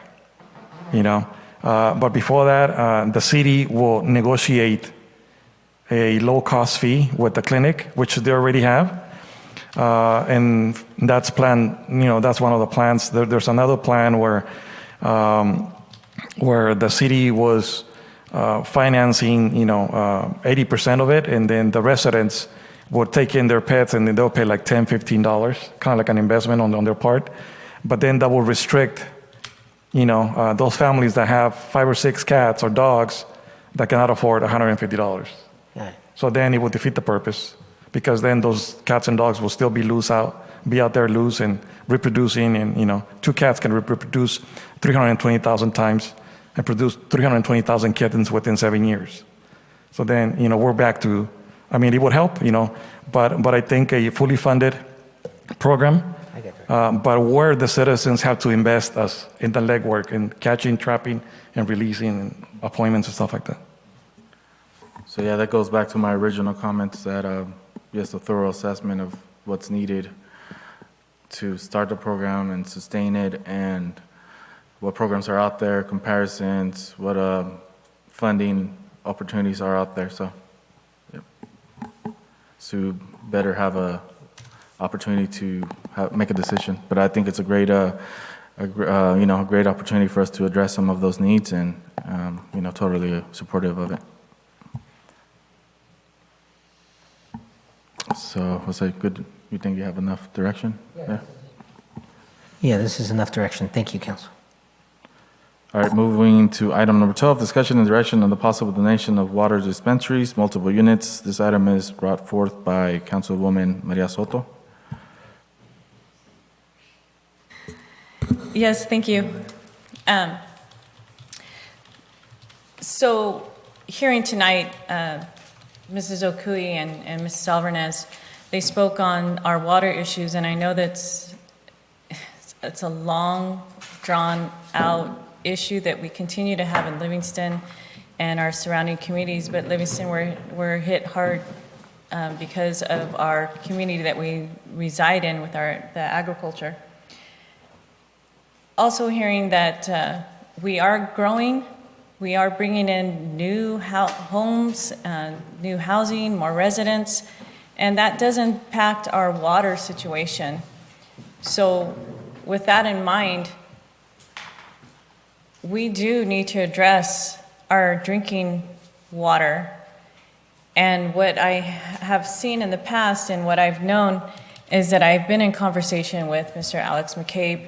Mr. Alex McCabe has 3 water dispensers that he is willing to donate to the city of Livingston should we need to find, well, we would need to find a way to have them operated and workable for our citizens to have clean drinking water. So what I'm asking of this council is to have staff look into what it would take to implement these 3 dispensers throughout the town of Livingston, locating them in different areas so that everyone has access to clean drinking water.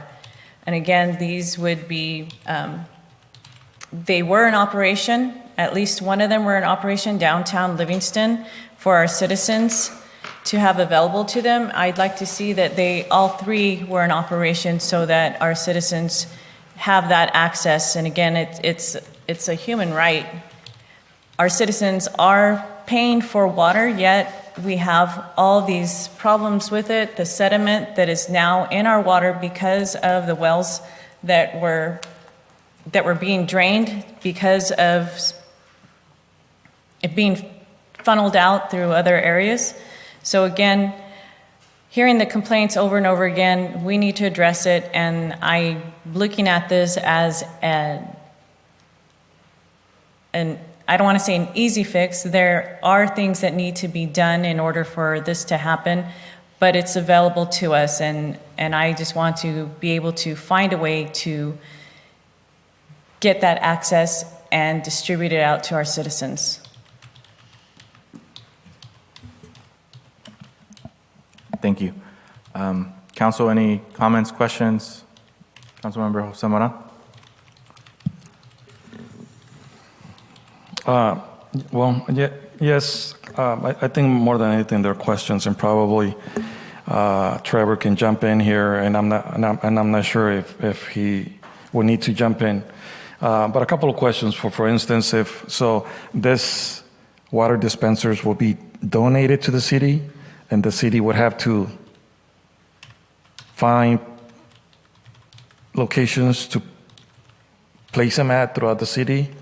And then would the city be responsible for the maintenance and the liability and the cost of the water being supplied to the machines or through the machines? Our citizens are already paying for that water, but it's not drinkable. So yes, I am requesting that the city find a way to distribute on this side of town, middle of town, and on the other side of town, on the other side of the highway, to have them distributed amongst Livingston so that citizens have access to clean drinking water. And yes, I understand there are liabilities, but there are liabilities all around us in regards to what city has to face on a daily basis. So I'm not seeing that that as a, I don't know, Trevor can jump in at any time. I realize this does put a liability on the city, but right now we're liable for the drinking water that is being made available to us now. It's got contaminants in it, and at any time, if we outlive the 80 years of not getting cancer from it, well, you know, year 81, who's to say someone's not going to come back and sue the city because of the water? That's a liability in itself. Trevor, you want to comment on this in regards to liability, legal liability to the city? Have you had any previous situations like these or anything to add? To Councilmember Moran's questions. There's liability with every situation in which the city takes over responsibility and starts providing a commodity such as water. And I think it's really early on in the process to give you a full picture of what that liability is.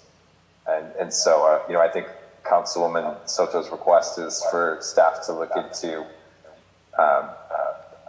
how the city might be able to bring about the use of the water dispensers. But I think the liability piece will be contingent on how the water dispensers are used and whether there's a partnership with a business or whether it's a city property. I mean, there's many different factors that go into that evaluation. Thank you, sir. Appreciate it. Mayor Pro Tem Garcia, any comments regarding this item? Yeah, I can agree more with Councilmember Moran on this item. So. Thank you. He said that he agrees with the comments made by Councilmember Jose Moran. Correct, Jose? In regards to myself, obviously, I mean, I understand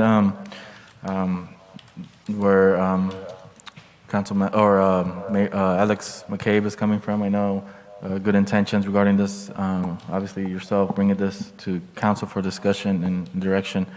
I know everybody's definitely concerned and worried about the water situation and want to pitch in as best they can to try to address, some of those concerns our public has.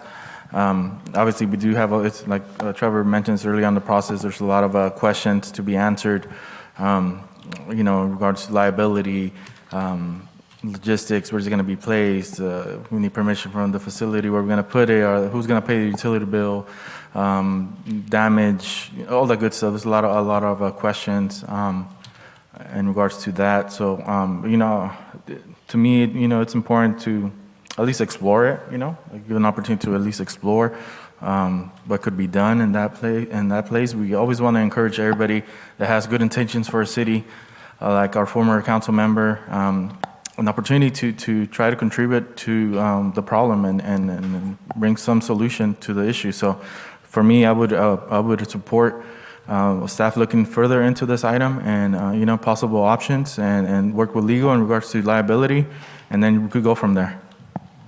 Council, anything else? Yes, I do agree, and I think although we do have some questions, and I think this is a good opportunity for staff and to do some further research and bring that information back to those possible whether or not they we agree or not. But I think it's important to have that information available so we can make educated and wise decisions one way or the other. So. And Councilwoman Soto, I really appreciate you bringing that forward, and I think this is another opportunity that potentially can benefit the community one way or the other. Thank you. You're good with that? Yes, thank you. That's all I ask is for staff to come back with some more information regards any aspect that relates to bringing this subject of clean drinking water to our town. Again, thank you for the opportunity, and thank you. Before we move on, I want to open it up to our public. I see a raised hand. Diego? No? Okay, sorry. Anybody on the phone or on Zoom? I don't see any. Mayor Pro Tem Garcia, you agreeing with the direction we're giving? Yes. All right, staff, we have good direction? You're good? All right, at this moment, we're going to move on to council direction on future agenda items. Does anybody have any future agenda items? The only one I have on here is Councilwoman asked that I bring the recreation fee schedule. Yeah. And I'm in agreement with that, definitely. I know this has been a long time coming, and I know the Rec Commission had been working on this, and so definitely we need to talk about it, and I appreciate that too, supportive of that. At this moment, I don't have any items, but I'll definitely touch bases with the city manager and other items in the future agenda. At this time, we're going to go ahead and adjourn our meeting at 10:36 p.m. Pacific Standard Time. Thank you.